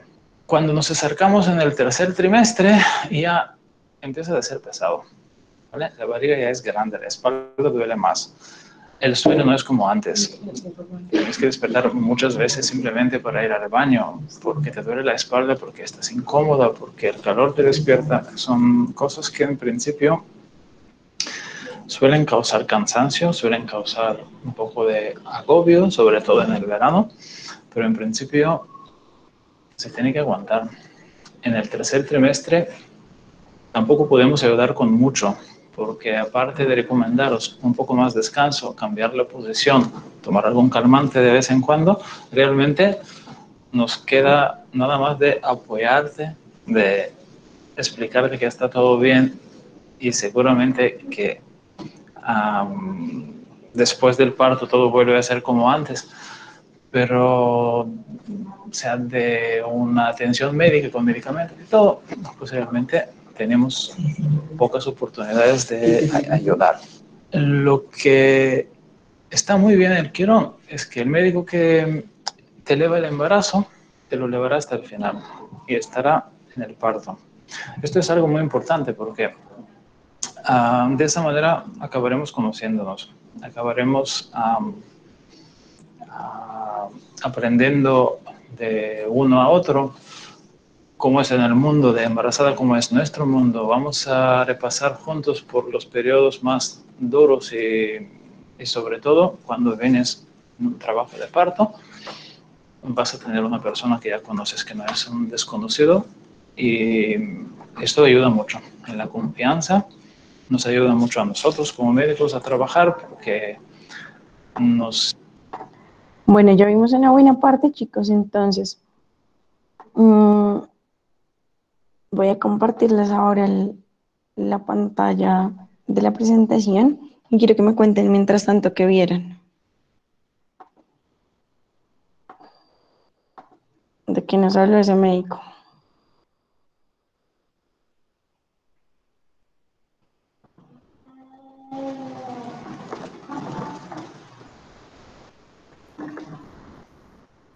Pues desde mi punto de vista, a veces ven el embarazo como Sí. para una enfermedad, ¿no? Al principio. Y pues en realidad no es así, ¿no? Sino que obviamente el cambio va a estar sometido, el cuerpo va a estar sometido a algunos cambios, pero Ajá. si está entre lo normal al principio del embarazo, pues no hay que preocuparse, sino Sí, señor. sobre el organismo. Sí, hay algo importante acá de lo que dice Cristian, y es que definitivamente en los primeros, digamos que casi que en los primeros 3 meses, es el tiempo que yo tengo para poder definir cuál va a ser el curso que va a llevar ese proceso de embarazo. Entonces, que también yo voy a estar a un proceso de embarazo, va a depender de que se haga en los primeros 3 meses. Los primeros 3 meses o ese primer trimestre es el trimestre con mayor riesgo, por ejemplo, de riesgo de aborto o con cualquier tipo de complicación. Entonces yo debo tener en cuenta que justamente eso es lo que me va a mí a dar como algunos parámetros de recomendaciones en cuanto al entrenamiento en mujeres embarazadas. Entonces, el entrenamiento se dice que, bueno, debe garantizar las condiciones de desarrollo del bebé. De por sí, existen múltiples evidencias que nos dicen que cuando una mamita entrena, hace que el bebé crezca muchísimo mejor, que crezca bajo unas mejores condiciones. Entonces, aunque los primeros 3 meses, Carlos, se recomienda entrenar, definitivamente las intensidades es lo que nos va a cambiar. Entonces ya lo vamos a ver, ya te voy a resolver la duda. Entonces, el ejercicio físico, como les decía, pues trae múltiples beneficios, pero pues también tiene que tenerse muchas precauciones, sobre todo con el tipo de embarazo. Y sí o sí, cuando se va a entrenar una mamita embarazada, es fundamental que exista una recomendación y algunas indicaciones por parte del ginecobstetra, que es quien va a estar haciendo el seguimiento a la mamita. Entonces, ¿qué debe tener usted en cuenta para que se diga que una persona, que una mamita que está embarazada puede empezar a hacer un trabajo de ejercicio físico?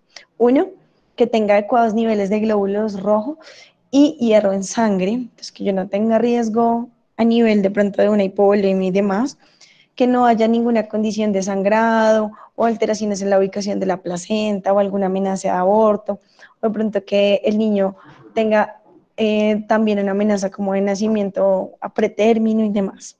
Que no exista ni riesgos de hipertensión ni restricción del crecimiento intrauterino, que no haya arritmias cardíacas, que de pronto no tenga una diabetes tipo 1 no controlada o una obesidad mórbida o un sobrepeso extremo que no esté controlado. Entonces, digamos que cualquier parámetro de esas condiciones que no tenga control, definitivamente con esos parámetros yo digamos que no trabajo. ¿Listo? Hasta que el ginecobstetra dé la indicación específica. Y tener en cuenta también las características digamos que de la mamita, si es sedentaria, si es fumadora, entonces, cuáles han sido sus hábitos. Entonces, como nos decía el médico que acabamos de ver, resulta que a lo largo del embarazo se presentan muchísimos, digamos que muchísimos cambios. Entre esos, uno de ellos es la composición corporal, porque se va a dar un proceso de ganancia de peso. Aproximadamente a lo largo de todo el embarazo se dan más o menos 12,5 kilogramos en promedio de aumento de peso. Entonces 12,5 kilogramos que pues finalmente van a estar asociados, por ejemplo, al peso del bebé, al peso de la placenta, ¿cierto? Adicionalmente a eso se dice que aproximadamente entre la semana 10 a la semana 13 se da uno de los mayores picos de crecimiento del bebé, más o menos 5% del tamaño del bebé, digamos que se aumenta en esas 2 semanitas. Se dice que el peso al nacer para un bebé debería ser el óptimo, por lo menos 3.100 a 3.600 gramos o 3,6 kilos, básicamente que por debajo de 3.000 se considera un niño con bajo peso y por debajo de 2.500 se considera un bebé que tiene un alto riesgo de ingresar, por ejemplo, a una UCI y demás. Entonces, como les decía, aproximadamente de acuerdo al índice de masa corporal, la mamita estará aumentando en promedio 0,4 kilogramos por semana. Entonces, como les decía, aquí en este cuadro básicamente alcanzan a observar, dependiendo a qué, digamos que a qué se le atribuye ese aumento del peso, al feto, a la placenta, al líquido amniótico, al útero, al tamaño de las mamas, a la mayor cantidad de volemia circundante, al líquido extracelular y a los depósitos de grasa, que también se aumentan. En cuanto al sistema cardiovascular, entonces tengo que hay un mayor gasto cardíaco, pues porque imagínense que ahora la mamita, esa sangre que movilizaba la mamita que era solo para ella, ahora tiene que movilizarla también para un feto adicional. Entonces, es más o menos el 50% del aumento del gasto cardíaco, que también se da un aumento de la frecuencia cardíaca y del volumen latido, más o menos del 25 al 30%. También se genera resistencia disminución de la resistencia vascular periférica, o sea que el corazón tiene mucho más fluidez o mucha mayor facilidad de bombear sangre, ¿cierto? Y se disminuyen los niveles de hematocritos y de hemoglobina, pues porque nuevamente tengamos en cuenta que es comparado con una persona que no está embarazada y una mamita que sí lo está. En cuanto al sistema respiratorio, entonces sabemos que más o menos a la altura de la 8ª semana se empiezan a modificar las capacidades, los volúmenes y la ventilación en la mamita, porque empieza a crecer más la barriga, lo que hace que el diafragma se desplace hacia arriba. Entonces, eso limita, por ejemplo, la expansión diafragmática, la expansión del tórax en el sentido superior inferior. y un poquito antero-posterior. Entonces, se produce gran cantidad de progesterona, de relaxina, lo que va a hacer que se dilaten las vías aéreas, que se disminuya esa resistencia pulmonar. Claro, pues tengo menos expansión, pero también desde, digamos que desde los niveles hormonales se ayuda a que se favorezca la menor resistencia pulmonar, se aumenta el volumen corriente, la ventilación pulmonar y el VO2, y se disminuye la capacidad residual funcional. Entonces digamos que se disminuye esa cantidad de aire que queda almacenado en el pulmón, básicamente. ¿Claros hasta ahí, chicos?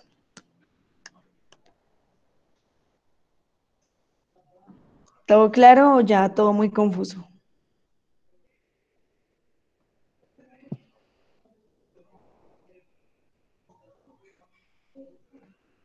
Entonces, cuéntenme. Claro, listo. Entonces, chicos, resulta que desde el ejercicio físico asociado al embarazo existe una gran cantidad de, digamos que evidencia que nos dice que cuando se realiza ejercicio y pues no se realizan actividades de alto riesgo, definitivamente se obtiene grandes beneficios para el niño, grandes beneficios para la mamá, favorece, por ejemplo, los procesos de parto, que adicionalmente a eso favorece el crecimiento del bebé. Se recomiendan, digamos que en diversos estudios se dan unas recomendaciones en términos de volumen, de frecuencia, de intensidad, de duración, pero en generalidad se dice que se deberían usar todos los grupos musculares, que hacer ejercicio es muy seguro y también es efectivo, que permite la relajación y el control respiratorio, el control de movimiento, entonces hacer que los bebés, digamos que nazcan mucho más fuertes. Entonces, Profe, una pregunta. señor, Cuando un bebé está torcido, ¿tiene alguna afectación al momento de realizar ejercicio? es decir, O sea, cuando el bebé no está bien acomodado, cuando la cabeza no está del lado que... pues es que bueno, acuérdense que más o menos el bebé desde la 8ª semana ya empieza a tener, digamos que un tamaño considerable. Entonces, hay algo particular y es que resulta que el bebé pues se va a mover, digamos que en su saco, en su placenta normalmente. No pasa nada cuando el niño esté moviéndose. Lo único malo o el único problema es cuando están muy cerca a la semana 40 más o menos, que ya es la semana máxima de nacimiento, o sea, ya es la última semana. Entonces, cuando ya el niño, por ejemplo, está con la cabecita muy abajo o el niño está de colita, con la cabecita hacia arriba, eso realmente sí puede generar de pronto dolor o molestia a nivel de la ingle y a nivel de la sínfisis púbica con el movimiento, pero solo bajo esos casos. Digamos que en el resto de los trimestres, pues el niño puede estarse moviendo sin problemas. Entonces, sí hay algo importante y es que a veces en algunos movimientos, cuando el niño está moviéndose también, le genera un poquito de molestia a la mamita. Entonces hay que tener en cuenta eso, pero no es que sea, digamos que malo o contraindicado.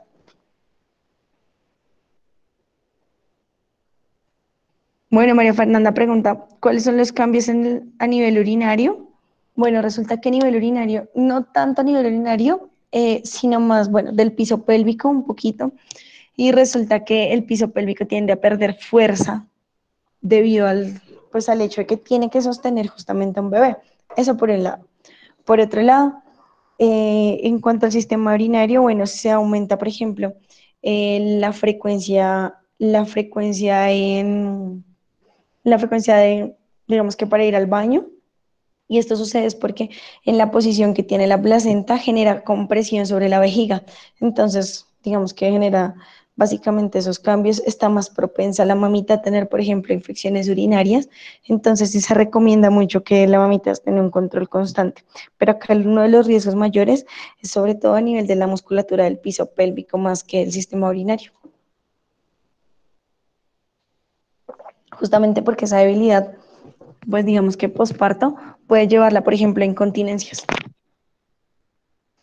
Entonces, ¿qué nos dicen algunos estudios? Que yo debería mantener a lo largo del entrenamiento con mamitas embarazadas una intensidad del 60 al 70% de la frecuencia cardíaca máxima o del 50 al 60 del VO2 máximo.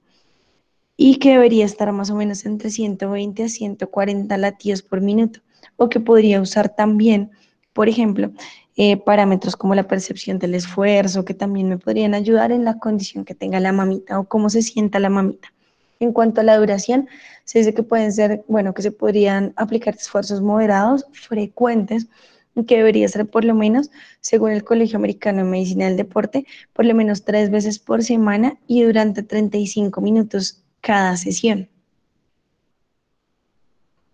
Entonces, que con la mamita tenemos algunas respuestas agudas al ejercicio, digamos, entre las mamitas embarazadas y las no embarazadas, encontramos que las respuestas agudas, el, el pico digamos que el pico, el VO2 pico, aumenta la frecuencia cardíaca, aumenta el gasto cardíaco, aumenta también la frecuencia cardíaca, el volumen tidal o el volumen corriente respiratorio, la ventilación por minuto aumenta también, como les decía, el equivalente ventilatorio del oxígeno, entonces esa capacidad de captar oxígeno aumenta y adicionalmente a eso, no suelen presentarse muchos cambios a nivel de la presión arterial, tanto sistólica como diastólica, incluso en algunos casos tiende a descender, pero definitivamente sí es importante tener en cuenta que digamos que estas respuestas agudas se ven muy favorecidas pues por la condición hormonal o ese despliegue hormonal tan amplio que tiene una mamita. Pregunta Luis que si la madre gestante va a tener 2 o más bebés, ¿cambios son las mismas consideraciones? O sea, si son mellizos o trillizos. Pues definitivamente las recomendaciones siguen siendo exactamente iguales, pero van a cambiar a medida que los bebés vayan creciendo. ¿Por qué? Porque voy a tener digamos que una gran cantidad de peso. Entonces yo debería planear que, por ejemplo, la mamita va a tener mucho más sensación de fatigas por el peso y debo cambiar, por ejemplo, los ejercicios que estoy haciendo. Es realmente más que eso. Entonces, algunos cambios, pues ya sabemos que se aumentan los niveles de progesterona, de estrógenos y algo de testosterona, lo que favorece que se dé la adaptación al entrenamiento en la mamita. Si usted la pone a entrenar a una mamita, va a saber que tiene muchos beneficios, como por ejemplo, pues adicionalmente a eso, va a favorecer que la mamita mejore la flexibilidad. Entonces, Cristian nos dice que cuando son 2 o más se consideran embarazo riesgoso. Depende de las condiciones, hay que ver, digamos, qué nos dice el ginecólogo. Entonces, si tenemos de verdad algún riesgo o definitivamente los bebés están en perfectas condiciones. Entonces, en ese caso no cambiarían los parámetros, pero si tiene algún riesgo, por ejemplo, en alguno de los 2 bebés, pues ya digamos que a ella no se recomienda realizar ningún tipo de ejercicio. Eso sí, si tiene alguna condición, sí debería ser algo más, un poquito más controlado.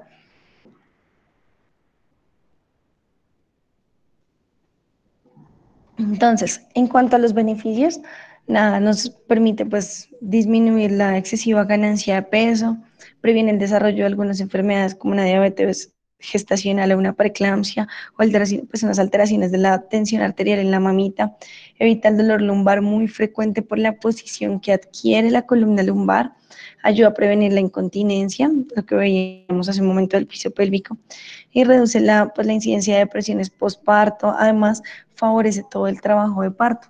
Entonces el ejercicio trae múltiples beneficios para una mamita.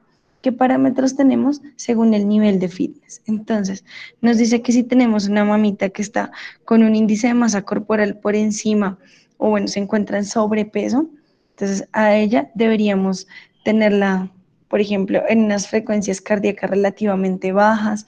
A medida que va mejorando su nivel de actividad previa, pues yo definitivamente voy a poder generarle una mayor intensidad partiendo como parámetro la frecuencia cardíaca. Entonces, en parámetros generales, ¿yo qué debería tener en cuenta? Que de acuerdo al trimestre del embarazo, yo debería decir que si yo tengo un embarazo en el que no hay sangrado, no hay alteraciones del patrón respiratorio, no hay debilidad muscular excesiva, ni dolor de cabeza, ni malestar, digamos que excesivo, no hay dolor en miembros inferiores, ni hay problemas en términos de contracciones uterinas, para el primer trimestre se recomienda que debería ser más o menos del 80%. Yo le bajaría y me iría más o menos hasta el 70%. Para el segundo trimestre se recomienda que acá sí vayan al 70, al 75, es perfecto. Y para el tercero, máximo el 60%. Procuren no pasarse ese 60%. En el segundo y en el tercer trimestre se recomienda evitar todos esos ejercicios en posición pues, de supinación porque genera compresión de los troncos sanguíneos, entonces ya sean venosos o arteriales que se encuentran a nivel abdominal. Entonces disminuyen el retorno venoso, alteran, por ejemplo, la poscarga del corazón. Entonces, todos estos aspectos debemos tenerlos en cuenta en la planificación. Es fundamental pues ajustar el consumo calórico que tenga esta persona, que el hecho de que sea una mamita y que tenga un bebé no quiere decir que entonces ahora tiene que comer por dos.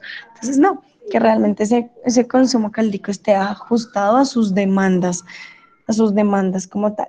Y finalmente, el ejercicio físico demuestra pues que mejora la postura para la ejecución de algunos ejercicios. Hay que estar muy pendiente del proceso respiratorio, evitar maniobras de valsalva o actividades que generen alto impacto, no solo por lo que puede entrar para el bebé, sino también porque definitivamente pueden generar molestias a nivel articular. Entonces, finalmente se dice que si se hace ejercicio hasta el final del embarazo, se va a disminuir en relativa medida la grasa corporal cuando el ejercicio es excesivo. En un bebé no me interesa que se disminuya excesivamente la grasa corporal porque voy a tener al bebé en más riesgo. Entonces yo debería saber que en el primer trimestre voy a unas intensidades relativamente moderadas, en el segundo ya me voy a unas intensidades moderadas sin problema y en el tercero bajo un poco. ¿Listo? Se dice que debería hacerse por lo menos de 3 veces por semana el ejercicio físico de intensidades moderadas para lograr que el bebé tenga un buen tamaño. Adicionalmente a eso, se dice que el ejercicio físico intenso disminuye el peso del bebé y pues claro, porque disminuye la grasa corporal. El bebé mantiene su peso a partir de esa grasa. ¿Listo? Entonces, también se dice que debería durar, como les mencionaba, 30, por lo menos 35 minutos de realización de ejercicio. El ejercicio moderado en las mamitas pues va a favorecer justamente, o más bien en el bebé va a favorecer los procesos de vascularización, lo que denominamos angiogénesis, también se va a favorecer desde el ejercicio físico y recordar que nunca, nunca, nunca, nunca podemos poner a la mamita en decúbito supino por generar compresión en los troncos arteriales y venosos. ¿Claro está ahí, chicos?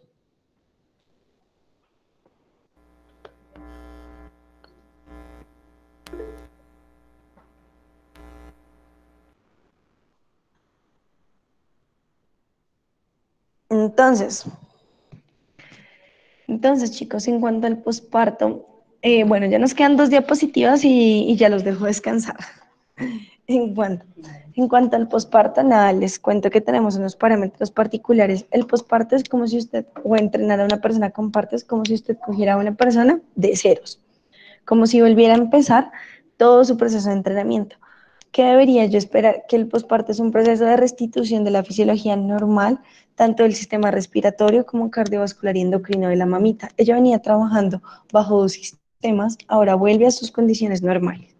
Cuando se hace un parto vaginal, debería darse por lo menos de 4 a 8 semanas posteriores al parto para que pueda empezar a hacer ejercicio. Cuando es una cesárea, se debe dar más o menos de 8 a 12 semanas después de haber tenido al bebé aproximadamente. Se dice que deberías trabajar desde bajas intensidades hasta hacerlas más progresivas, intensidades moderadas, y luego volver a altas intensidades sin problema. Y finalmente, el Colegio Americano de Medicina del Deporte nos dice y nos da algunas recomendaciones en las cuales el trabajo aeróbico y el trabajo de resistencia es de gran importancia, pero se utilizan, pues digamos que relativamente grandes grupos musculares, y adicionalmente a eso se utiliza una escala de percepción del esfuerzo para poder identificar si se está ejerciendo, digamos que la intensidad que es o está por encima. La flexibilidad en las mamitas es muchísimo mayor que en una persona bajo condiciones normales. Por lo tanto, entonces, se debería tener en cuenta que la flexibilidad se debería trabajar todos los días. No hay una indicación específica, pero sí todos los días sería la preferida. Dice por acá don Carlos Mario, el ejercicio físico durante el embarazo favorece que el parto sea natural o vaginal. Pues el vaginal es el mismo natural. Entonces, que sea cesárea, ya es, digamos que el otro tipo de parto.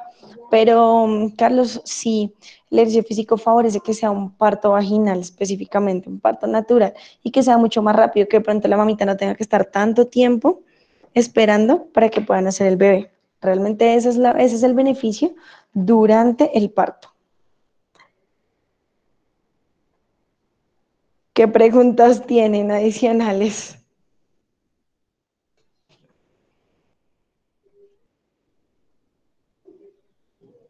Los hipopresivos son más recomendados para trabajar con ellas. Preferiblemente no. Lo que pasa es que los hipopresivos tienen una particularidad y aunque sí, digamos que sí se trabaja, sí se suelen trabajar incluso con las mamitas embarazadas en algunos casos, pero definitivamente hay que tener muchas precauciones en cómo se van a aplicar. ¿Listo? Porque acuérdense que lo que buscamos es que se mantenga desde el hipopresivo. Yo realmente lo que busco es favorecer justamente la activación del piso pélvico, no más. Entonces hay que tener ciertas recomendaciones sobre las cuales voy a trabajar los hipopresivos. ¿Qué otra pregunta tienen, chicos?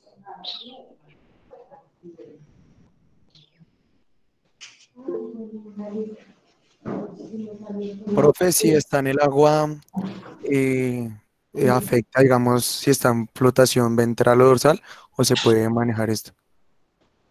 Ok, si hablamos de natación, si la ponemos a nadar. Sí, ¿Sí? profe. Sí, Ah, profe. no, Digamos, he tenido preferiblemente, alumnos. sí, pero preferiblemente ponlas en prono, no las pongas en supino. Eso determina, digamos, en las semanas que tú dijiste o en los Sí, meses. Digamos, en el en la último semana. trimestre, pues yo he dicho, no, optado por no dar como sesiones, no sé, por miedo, o pues no sé si es favorable, pero pues la profe dijo que sí se podía. Entonces, no Sí, sé, sí lo puedes alguna hacer. contraindicación. Sí, lo puedes hacer, solo depende, trata de no ponerlas en una posición en supinación, porque pues el bebé hace compresión directamente sobre los troncos venosos que llevan la sangre al corazón. Entonces, pues puede la mamita desmayarse. Ah, ok. Gracias, profe, por Ujú. la... Y es más por eso. ¿Qué otra pregunta tienen, chicos?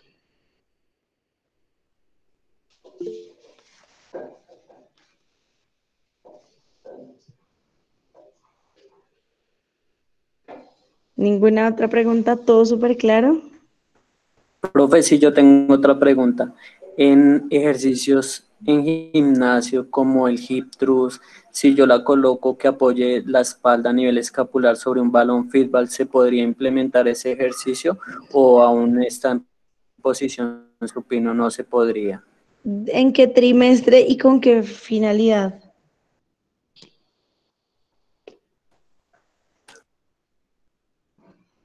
A partir del tercer trimestre. Ahí en el tercer trimestre dices que ahí ya no se deberían hacer ejercicios en posición supina.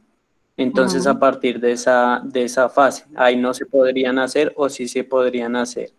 Pues pensemos en que el hip thrust básicamente te pone a ti en una posición relativamente supinada. Entonces, preferiblemente, no mucho.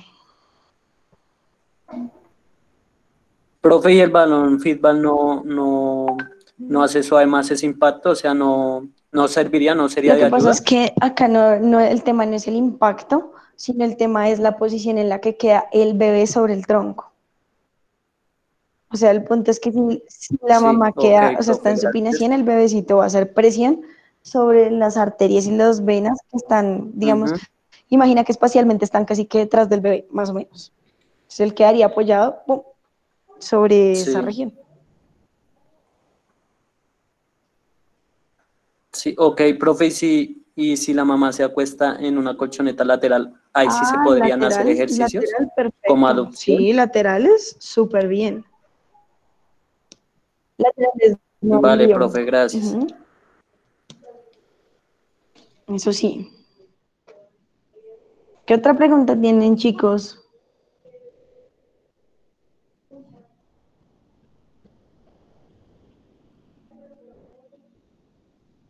¿Ninguna otra? Todo súper claro.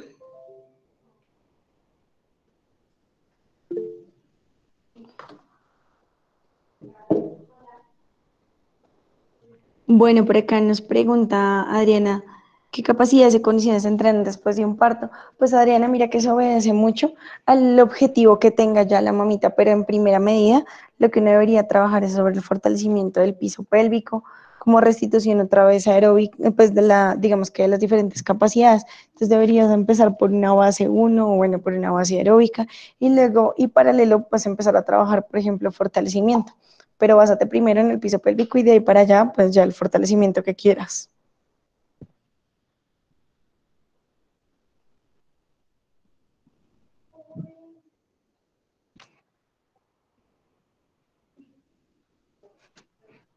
Entonces, chicos, pues bueno, siendo así, si todo está claro, tienen una actividad ahí en la plataforma. Les subí esta tarde varios artículos con los cuales se pueden apoyar. Son más o menos 8 artículos en los cuales se pueden apoyar para poder realizar la actividad que tienen. Entonces, revísenla. La actividad tiene un plazo máximo, entonces no se olviden de eso y la suben ahí en el espacio que está disponible para ello. Y adicionalmente a eso, chicos, las clases de aquí en adelante quedarían en nuestro horario normal, pues esta semana porque teníamos un festivo, pero de aquí en adelante pues tendríamos nuestros lunes la clase normal de 7 a 11. Voy a tratar de dejar digamos que dos reuniones, de tal manera que entre una y otra ustedes alcancen a tener un poquito de chance de break y listo.